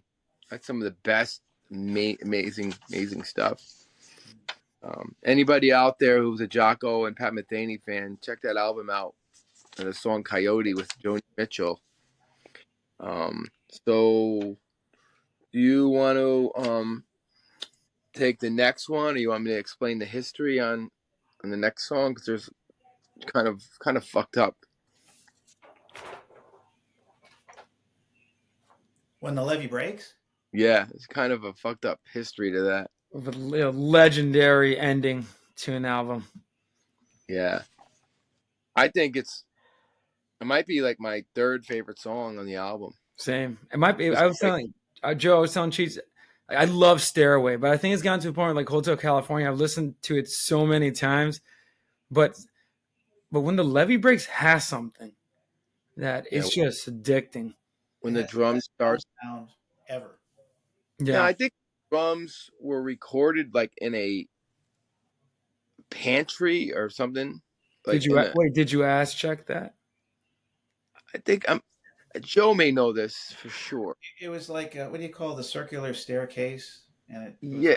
like Oh, in a stone yeah. castle lobby, and they hung the mics in that stairwell. Yeah. And when they first started working on the song, Jimmy was not happy with the sound at all, and that's when he started experimenting. He thought it sounded flat, and that's when he would go around and experiment with the mic placement. And then they Yeah. found it, and it was like, wow, Yeah. He incredible. was the master of placing the mics. I think once again, he doesn't get enough credit as being a good engineer and producer. People overlook Jimmy Page as a producer. You never think about, oh yeah, Terry Brown, Martin Birch, Jimmy Page. It never comes up. I And think then it's you have Plant with the harmonica coming in after the drums, and oh he wails on that. You know, I totally. I was always so disappointed that Plant didn't play more harmonica. When I saw him, as a solo artist. Well then, I mean, there's some great harmonica solos like Nobody's Fault But Mine too. Mm-hmm. Goes it on that. He's a great harp player. But yeah, why I say it's a little fucked up is I think I sent you guys the Memphis Mini version, and it's the same song, and they just covered it, and they made it their own, obviously, and it's a sad song. It's about the Great Mississippi floods in 1927 and its devastation and its impact on the communities and how people, they lost everything, kind of like Katrina. Because I think, if I'm not mistaken, a levee broke. Yeah, Um, that's exactly what happened. I remember thinking that shit still happens, That's why like, that's why that song is haunting. That's why when Plant says when if it keeps on raining, the levee's gonna break. That's what happened yeah. with Katrina. So it's about resilient, and we talked about the music already. Heavy blues, great blues vocals. And Memphis Minnie was well known in her time, but she died. She died penniless in like an old folks home, and I think she ended up suing them because it's the same song, the same lyrics and everything. So I don't think they gave her any. And I wondered about the public domain and all that. If Jimmy thought like, oh, these songs are so old, we're gonna get. You can ask check it, Joe. I could be wrong. Ooh, they give credit to Memphis Mini. Oh, they do give her credit. Yeah, when the levee breaks, Jimmy Page, Robert Plant, John Paul Jones, John Bonham, Memphis Mini. Wow, I guess I got the wrong information. I thought I was reading that she didn't. Well, I read she didn't make much money from it though. I don't think you Yeah, can see it. No, can't see it. No, I see their symbols though. yeah. Oh, you can see it. You can see it. You can see it. Yep. Cool. I'm Yeah. glad they gave her Memphis Mini. That nice. surprises me. I've had this record about 45 years. So, Oh my So they do god, give credit. So I guess maybe I they didn't. sued for more money because never noticed before. Well, she might have been dead at that point. maybe the family, Yeah, right? yeah, Knowing that it's a gargantuan record that it was. yeah. So, but And Joe, I was saying, Cheech, I feel like this song is, yeah, they took the rhythm from Minnie and the music, but I think this is one of the pinnacles of the Delta blues sound. yeah, yeah. You know, She was a big sound back in the day. You know. So, any other comments on that? Thanks for ass checking me, Joe. You got me. What a great song. It's classic. It's amazing. amazing. Plant still plays it in concert. What's that? Like Plant, when he tours with Alison Krauss, he still plays it in concert. Yeah, Oh, really? as he should. Does it have that power? Huh? Does it have power like the original recording, or is it more laid back? It's laid back. It's done Americana style. Yeah, yeah. That's. I just wish Zeppelin would get back together one last time. I know they're old, but like just one show. Pages, just to see that happen. The expectations would be too high. I think it's so unfair. Yeah. I mean, I think everyone's looking forward to Seance getting back together. That's not gonna happen. Why not? Let us know, Cheech, if you're playing at the Capitol. Yeah.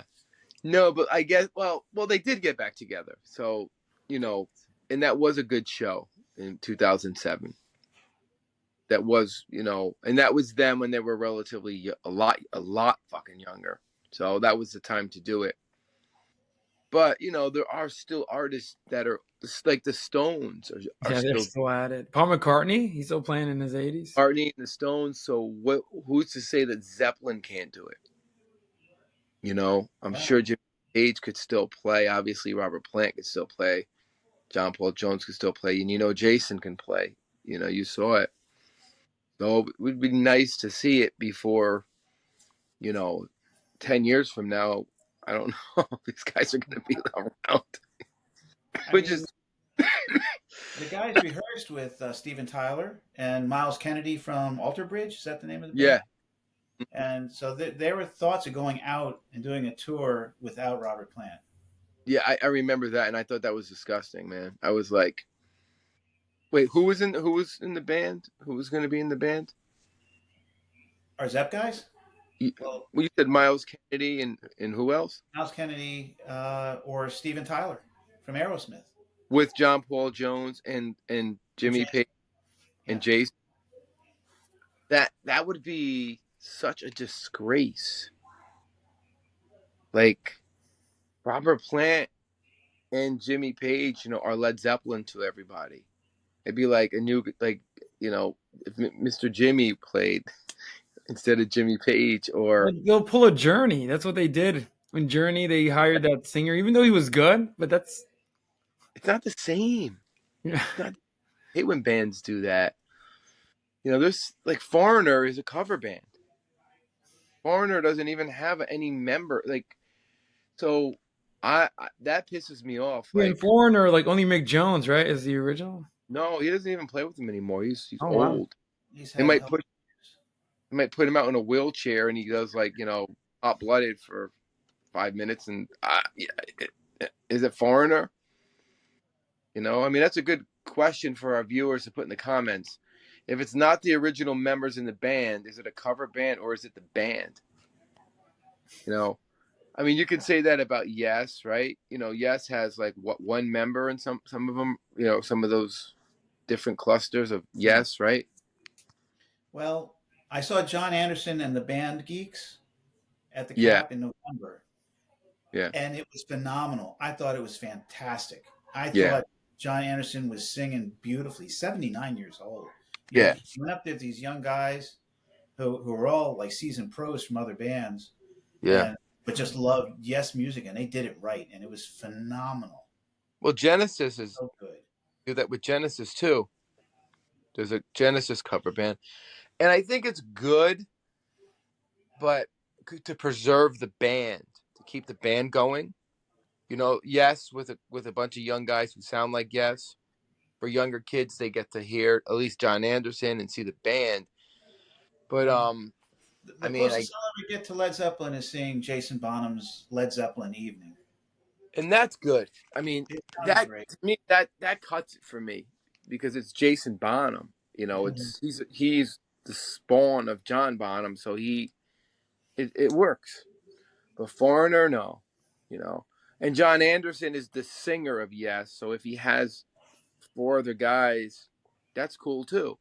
That's still Yes, because the vocalist. If it was like Rick Wakeman with a brand new band doing Yes, then it's really not Yes, or is it? I mean, I don't know. It's a tough call. I guess we'll leave it to comment below what you think. Interesting question. If there's only one guy in the band and everybody else is like a cover band, is it really the band? Unless it's the singer, because really the singer defines the band. if you think about it. Mm-hmm. But, if it's a singer, they can get a pass. If Rick Wakeman does it, it's just like Rick Wakeman solo. So, what were your thoughts when Queen went out there with first Paul Rogers Yeah. and now Adam Lambert? It's to keep the music alive. I hated the Adam Lambert thing. I didn't like it. I didn't get it. And the Paul Rogers, they even recorded a new album. Remember What that? Paul Rogers? Yeah. Oh yeah, Paul Rogers thing did not make any sense to me, but it made sense. But Paul Rogers is a blues singer, and next to Plant, he's probably the best.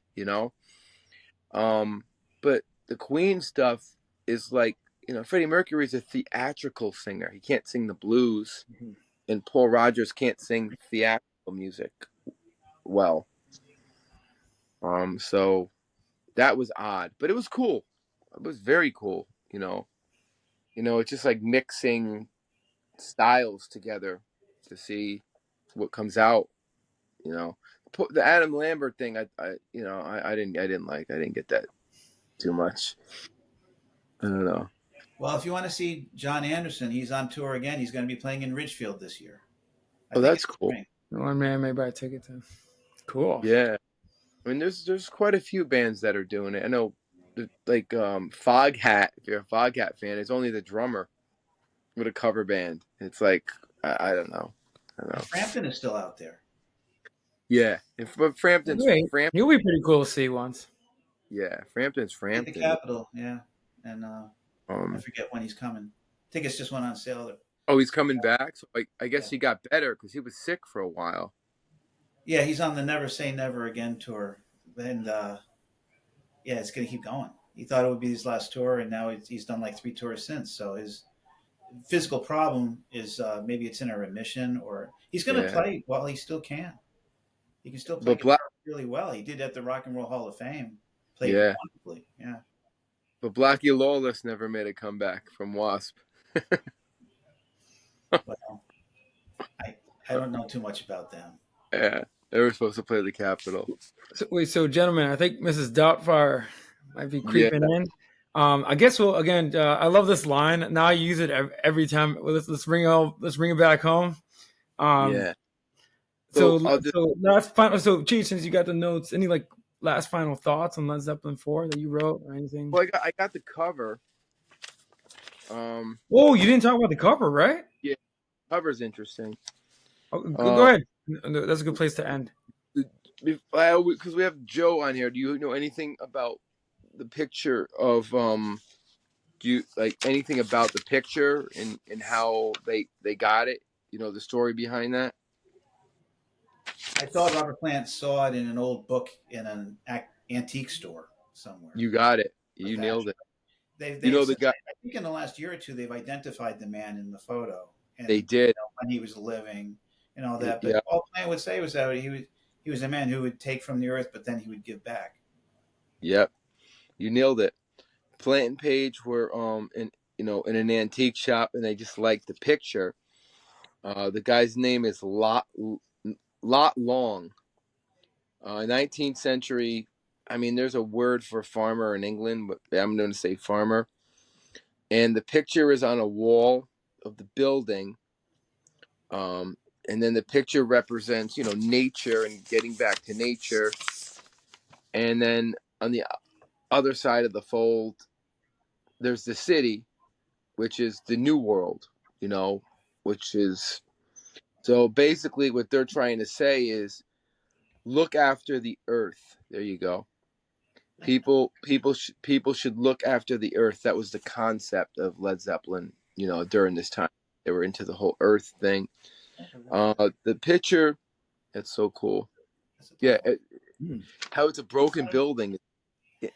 No, that's cool how Joe's doing that because you need that experience. Like if you stream this album, you don't see that. Yeah.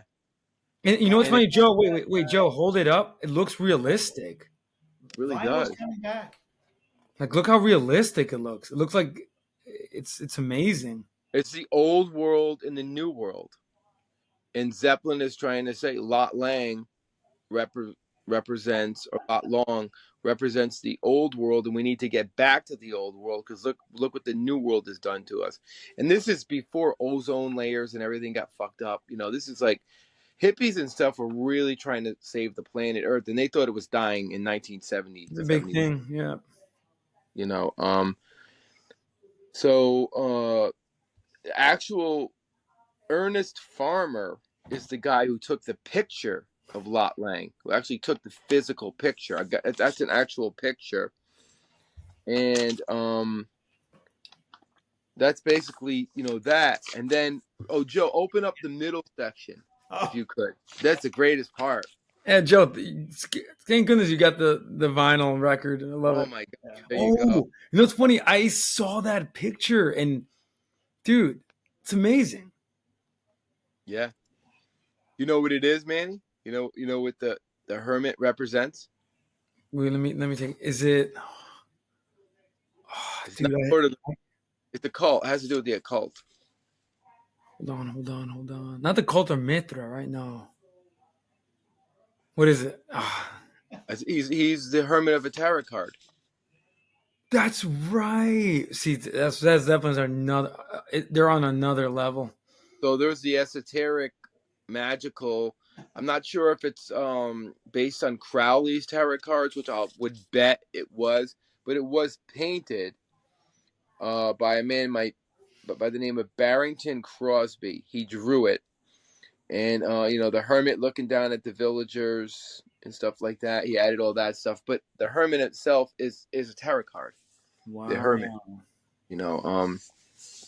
Not that I'm into tarot cards or anything, but no, it's like I've seen that image before. Yeah. Like it's iconic. It's so iconic. It's so classical. So do we know who this guy is on the lyric sheet? No. We don't know who that guy is, but this is the lyric sheet for Stairway that came with the album. That's another interesting fact. Why did they just print out Stairway to Heaven as a lyric? Like the full lyrics. Yeah. Okay, I think they knew it was a masterpiece. That as a kid fascinated me because I was like, "Where's rock and roll? Where's Black Dog?" And but I think they knew the Stairway to Heaven was their masterpiece. Yeah, there's the whole. It's beautiful. I remember listening to the record and reading each lyric. Amazing. So I mean, that about wraps up everything. I don't know who that guy is though. He looks like some medieval character. I gotta Google that. I didn't even think about it. I was gonna say Jimmy really wanted to make something timeless that like that would be listened to after a century or more, like Wagner. He loved Wagner. That explains it. And with Stairway, in the future, 100 years from now, they'll still be listening to it. Yeah. And not to get into debate other forms of music, but like other modern music that's out there, I'm not going to mention any names. I don't think in 100 years they're going to be listening to. No, Joe, Cheech and I talked about this. Where again, we love all music. At the end of the day, it's fine, but I think not all music will stand the test of time. Like that's the true. That's art. Like if it's able to stand 100 years. There's a certain year where it's a cutoff. I think after grunge. Well, you said that, right? You think you might get in hot water for this, but I think grunge. I'm waiting for the Daquan reference. Oh God! Oh, his cutoff, Joe. His cutoff is very harsh. I think ghetto tech is the future of music. No, but anyway, I think grunge was the last real movement of music that for rock. I mean, obviously there's EDM. Yeah. I'm a EDM and stuff like that. Like no, Cheech, you're 100% right. Like grunge was, and then in 2000s there was a revival with the Strokes, like bringing it all back home. But unfortunately it was short lived. Like you know what I mean? They imploded. I mean, they didn't implode, but they just fizzled. Yeah, and there was a revival with like rock, and we always bring this up too, like Buck Cherry and Creed, great bands. Who's that other band? Godsmack. But what's funny? But that was before the Strokes, because by then, Creed kind of became a laughing stock. Which Um, I never understood because I always liked. Nickelback, laughing stock. I mean, they Yeah, sold records. But the Strokes made the stroke. Their Black Dog. I love it. yeah. The Strokes did a revival. But yeah, man, I but Led Zeppelin IV. I don't know. It's record is and Stairway.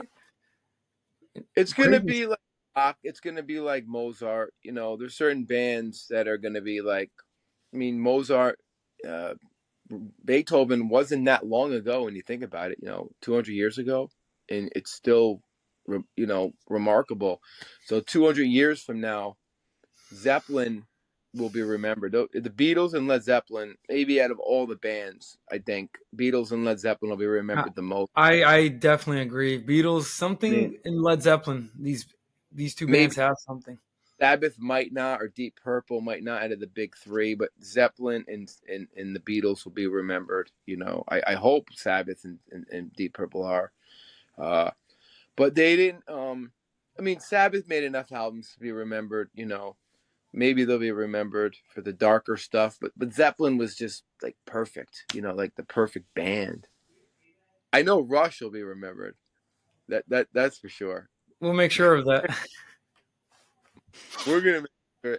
I mean, Rush has to be remembered. But I think once after grunge, nothing's going to be remembered, in my opinion, in rock music, because there's really not much to talk about.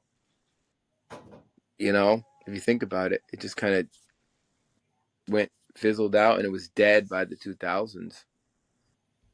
And it's not. I don't see.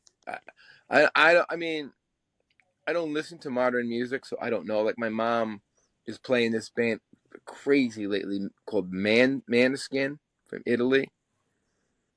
And I don't know if you ever heard of them. They're like the big thing. I'm just sitting here listening to it and going, "What the fuck? I'm not getting it." It sounds like the Sex Pistols, like, like, regurgitated and like mixed in with some metal riffs. Nothing original out there anymore. And it's not the band's fault. How could you be original when it's been done already? Hmm. How could you?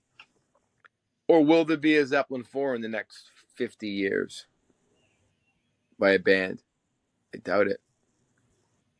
Just my humble opinion, and not knocking any of the new bands that are out there. They're all good and trying hard, but will they be remembered?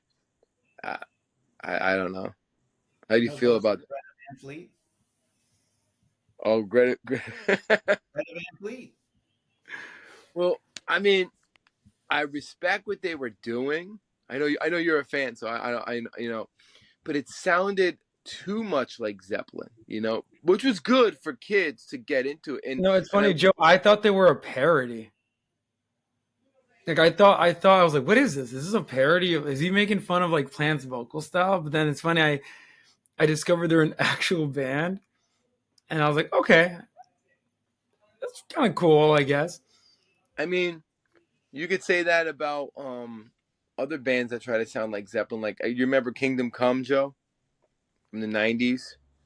Yes, I'm embarrassed to say that I did buy the cassette Yeah, they when sounded um, like. I mean, I like it better than Greta Van Fleet. But they sounded exactly like if Zeppelin did a heavy metal album, that's what it would have sounded like. The singer was really he had the Plant thing down good, and some people might say that, and rest in peace, John Sykes, my favorite guitar player. Whitesnake. They could say that about Dave Coverdale because there's a Hmm. lot of Zeppelin Hmm. influence on that, and it's done in an original way. Whitesnake doesn't sound like Led Zeppelin, but they borrowed from Led Zeppelin, and a lot of bands did that. Aerosmith borrowed from Led Zeppelin. I think a lot. I think I a was gonna lot say of bands. Led Zeppelin had an effect on '80s hair metal. Oh, Guns N' Roses. You listen. Yeah, You listen to Flash. There's some Jimmy Page. There's a lot of Jimmy Page in there. You hey, know. Cheech, don't forget you opened for Robert Plant's favorite cover band, Dread Zeppelin. Yeah, that's right. Yeah, that's right. And that was a cool. They were blending reggae and Zeppelin. That was unique. That was the thing about the that's cool, dude. I'm gonna butcher this. I love the song with Dire Maker. I've worshipped it. Dude, I love Led Zeppelin when their take on reggae and Jamaican music. Oh yeah, yeah. It's just so Led cool. Zeppelin had a singer named Tortelvis who would sing Elvis Presley vocals in a reggae style, doing Led Zeppelin music. Yeah, it's so cool. I love that. Oh, but he was dressed like Elvis. I remember, and he was a big. I think I remember. I think I met him, and they were great. They were a really good live band. But it was like such a It's almost like Weird Al though. It's a parody. Yes. Oh, It wasn't going like, to last long.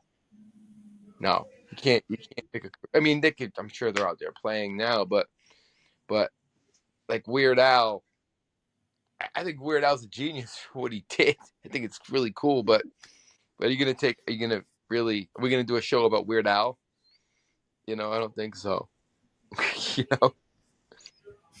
But on that note, any final thoughts on one of the greatest rock albums of all time? I think, and the greatest rock song of all time.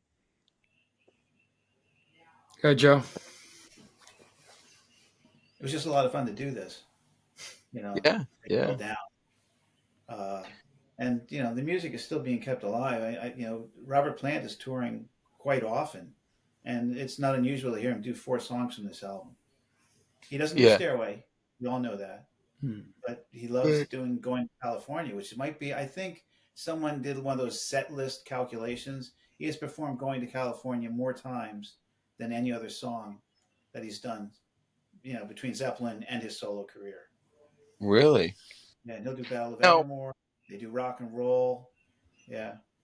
What did he do during his solo career, like through the years? What Zeppelin songs? Well, the first couple of tours he did, he refused to do any Zeppelin songs. Right. But I'm trying to remember. Which sucks for the fans, I think. Yeah. Yeah. I did get to see him do Whole Lot of Love, where they rocked it, and he saved his voice, and it was just like he teased it. He did the wail at the end of that song, and I was like, I felt like it was 1973 or 75 again. Yeah. But that was a long time ago. The Ocean is great. I think I've heard him do that live. The Rain Song. Babe, I'm Gonna Leave You. Yeah. Mm-hmm. He mixes it up every tour. That's awesome.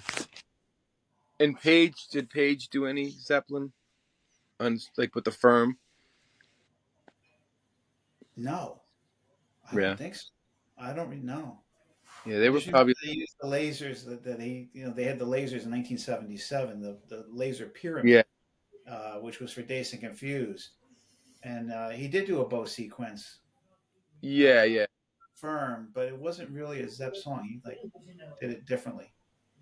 Right. I'll have to look. I'm probably the only person on the East Coast that has a Firm bootleg on vinyl. Really? Yeah. Oh. I'll have to look and see what Which one? Off the first album? Yes, I think it was a bootleg after the first album. Wow. I remember buying bootlegs like that, and that was the thing in the Peter Grant episode, where he would go into record stores and be really pissed off. I think I sent you one with Neil Young going into a record store and smashing a bootleg. Imagine that. Neil Young got on the phone and was like really pissed about why are you selling my bootlegs? And yeah. So he stole it. Technically, he stole the record. He took it. With him. Yeah. He's like, back then it was a big deal. Now, forget. I mean, once Napster came out, I was gonna say the Napster controversy. I remember being a kid and there was a store called the Vinyl Solution in Portchester. You remember that, Joe? It was on Main Street, and the guy sold all these albums, and he had bootlegs. I remember buying shit tons of Government Mule bootlegs from him, and he said Warren Haynes went in there and he was playing at the Capitol and said, give me all your bootlegs of me, because this ain't right. and he gave it to him. So even like up until like the last 25 years, it was still a big deal before the internet when, you know, and I don't blame Metallica for fighting Napster because bands stopped making money once Napster came out. There was no money to be made. I mean, unless you were a super group like Metallica and you already had millions and millions of dollars. But if you were a new band, you weren't going to make any money because of Napster. But it was coming anyway with technology, I think. What do you think of musicians who, at their performances, they actually, in a way, confiscate cell phones and put them in lock boxes? Mm. They won't permit, like, because they want people to enjoy the performance. That's what they say. They would rather have us all focused in the moment rather than acting like we're, a director of a movie. Um, I mean, there's that school of thought, and then there's Wayne Coyne from the Flaming Lips who says he feels honored when anyone takes a photo of him in performance. He's like, "You want to bring your cell phones? You want to film? You want to tape? Have at it." well, He actually takes it as a compliment. back in the day, we used to hold up lighters, you know. And now cell phone. I don't know if you remember that, man. You have a lighter. Obviously you guys go to concerts. The last one they do the iPhone flash or phone flash. No. Yeah, and see, it's not the same, but I think artist has to. A Government Mule did that for a show when I went to. You couldn't use your cell phone because it was a live album. It was being recorded. I mean, everybody respected it. But the world we live in, the cell phone is a part of our body. Like I don't know anybody except for like my dad who doesn't give a shit about a cell phone. Like everybody has a cell phone and it's a part of your DNA now. So wherever you go, there's a cell phone, and the artist got to accept that. This is how it is. But it's crazy to Joe's point. There's some artists like I know Bob Dylan has done that. No phones. Like some a close friend of mine shared when they went to go see him. I think it was at the Capitol. He and by the way, he didn't play no popular songs, but he played mostly stuff from his new record. But he no footage, no phones. You had to put in what Joe said in a lock or something weird like that. Is it a they don't want to be videoed and put on No, it's to Joe's YouTube? point. They want that you want they want well, according to the artist, but they want you to experience the show. Like they think, they don't want you to film it or And the problem is that the human brain has evolved into like, no, we have to have video footage. I got to go to Instagram right now. Go to react. Dude, and I'll admit I have that. Like I'm trying maybe next concert not filming anymore, but there's that I gotta film this because I or want to. film or film it and say like film a little bit and save it, and then people are texting at shows and stuff like but it's Yeah, life. no, that's bad. Yeah, It's life in 2005. It's there's no way around it. I mean, is Taylor Swift gonna say no cell phones at the next show? That's a no, she part of the thrives on that. No, yeah. she thrives on that. That's A her couple of culture. years ago, I saw Mavis Staples at the Greenwich Town Party, and I Yeah. was way down front, and I wanted to just film her coming out with my cell phone, coming out onto the stage for her first song. She actually stared me down, so I put my phone away. She actually looked Yeah. at me like, be with us, So Yeah. I just wanted to get her coming out onto the stage to all the applause and all that. She's a rock I and mean, roll Hall of Famer. it's the age bracket. The older people are not gonna maybe understand how the cell phones work, especially her. She's really old. Dylan, I could see his point. Focus more, but people can't focus anymore. Even older people who are on the cell phone, they like the idea of focusing is gone. It's gone. It's all about your. It's like got to go to Instagram, or I have to show you everything I did on Instagram, and that's just the world we live in, and it has to be accepted. It's not going to change. It's going to get worse. You know, my theory is the cell phone's going to be a part of the body, in the next 400 years. It's gonna, Dude, you're gonna put it in your palm, dude. yeah, and like, but what without the internet and the cell phone, we couldn't do this. So there's so many positive things about it. I try to look Pros and cons. side of technology than the negative side. But because there's so much negative with it, so. But that's just crazy. I don't know. Well, how about Plant? You could film him. Yeah. Yeah. Yeah, that's, I guess it just depends on the artist, I mean, there was a time at the temple. This is crazy. If Joe, you remember this. Maybe Manny will remember this. If you came in with a camera, you had to tell the person you can't take any pictures. Right. You remember that, Joe? I do. Yeah. People would come in. Try enforcing that now. I mean, that makes no sense. So people would come in. I remember one guy's like, "Oh, I'm a photographer, and you have a beautiful." Nope, no. You have to ask permission. You got to call ahead of time. It was a big deal. Oh, now forget about it. Well, these influencers come in and that's ridiculous. Using their cell phones with we're trying to get 2,000 likes. It's this lady talking about a friggin' pineapple, and she got like a million likes, a million views. I'm like, what are we doing wrong? Maybe I should take my shirt off on the show. I'll get more views. I don't know. You'll trend. You'll trend. Yeah. But it just.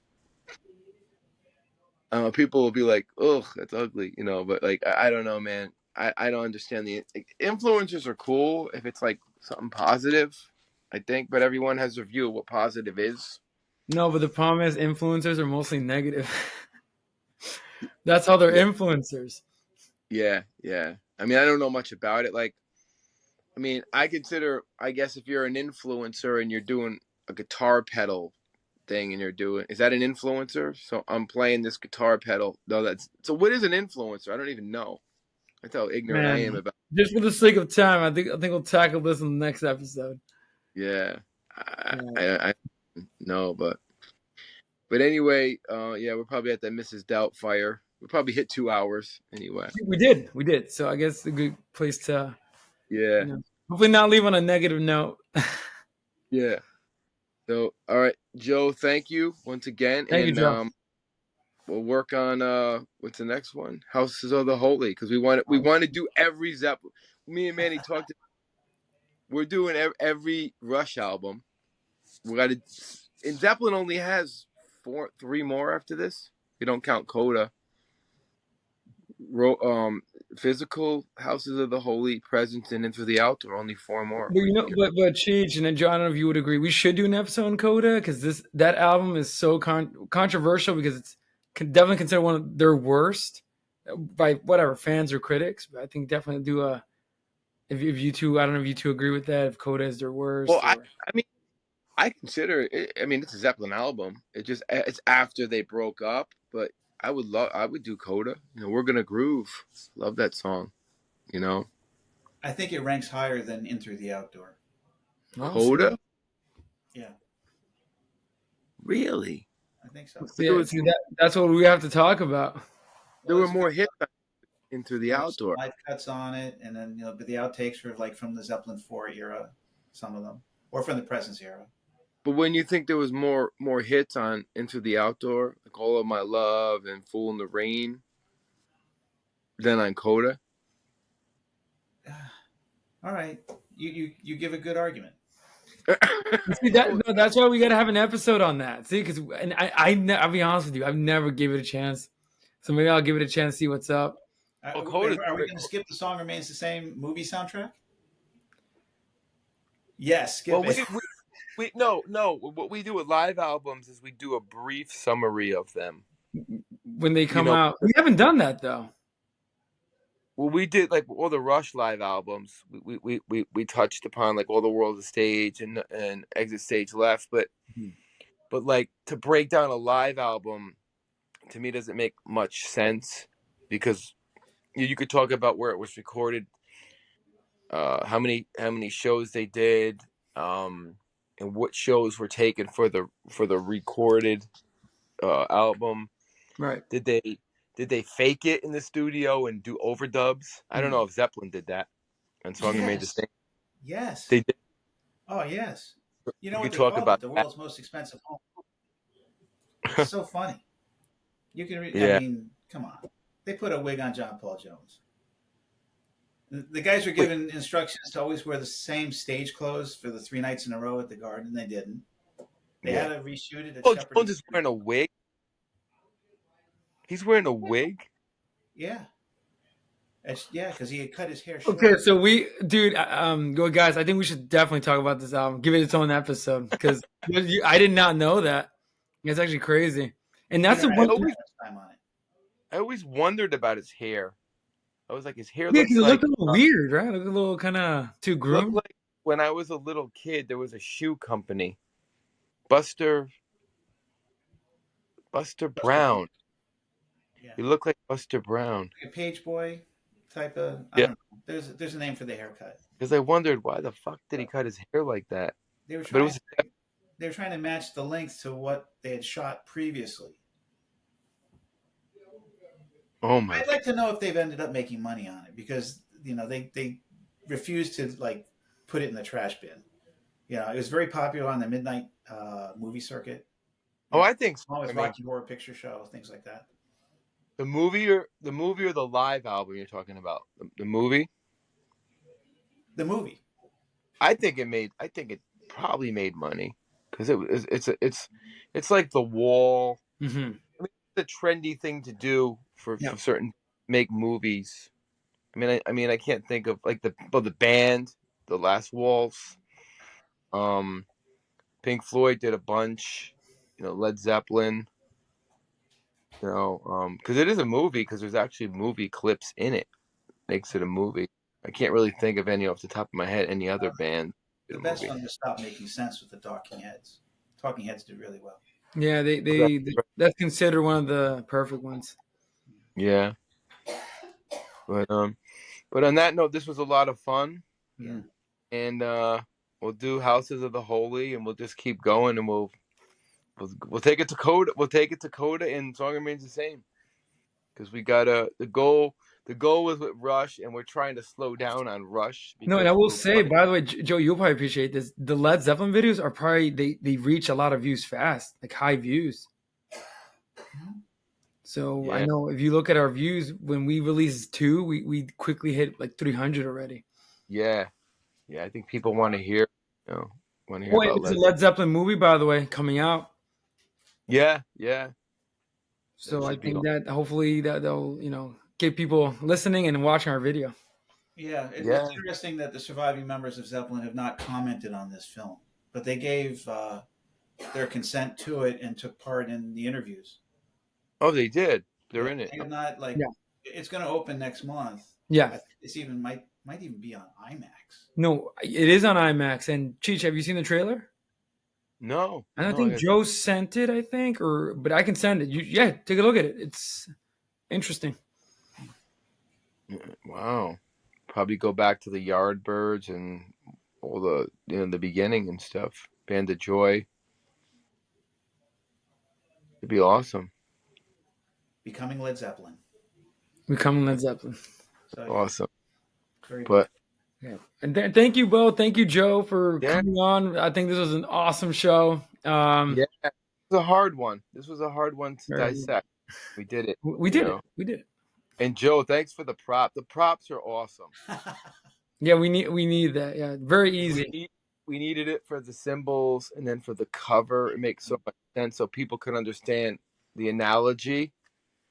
I don't know what the comments are going to be, but we did our best fact. I got fact checked by Joe. I thought Memphis Minnie did not get credit. Thank you, Joe, for correcting me. So but great job, Joe. Thanks. Always a pleasure to see you and miss you and miss our music talks. So we get to do it this way. Yeah. So, and Manny, great job. Likewise. And till next time, Nanu. Till next time. Have a good night, guys. Have a good night, You everyone. have a good night. Thank you for being on. And yeah, till next one. All right. All right, take All right. Bye-bye. Take it easy, guys.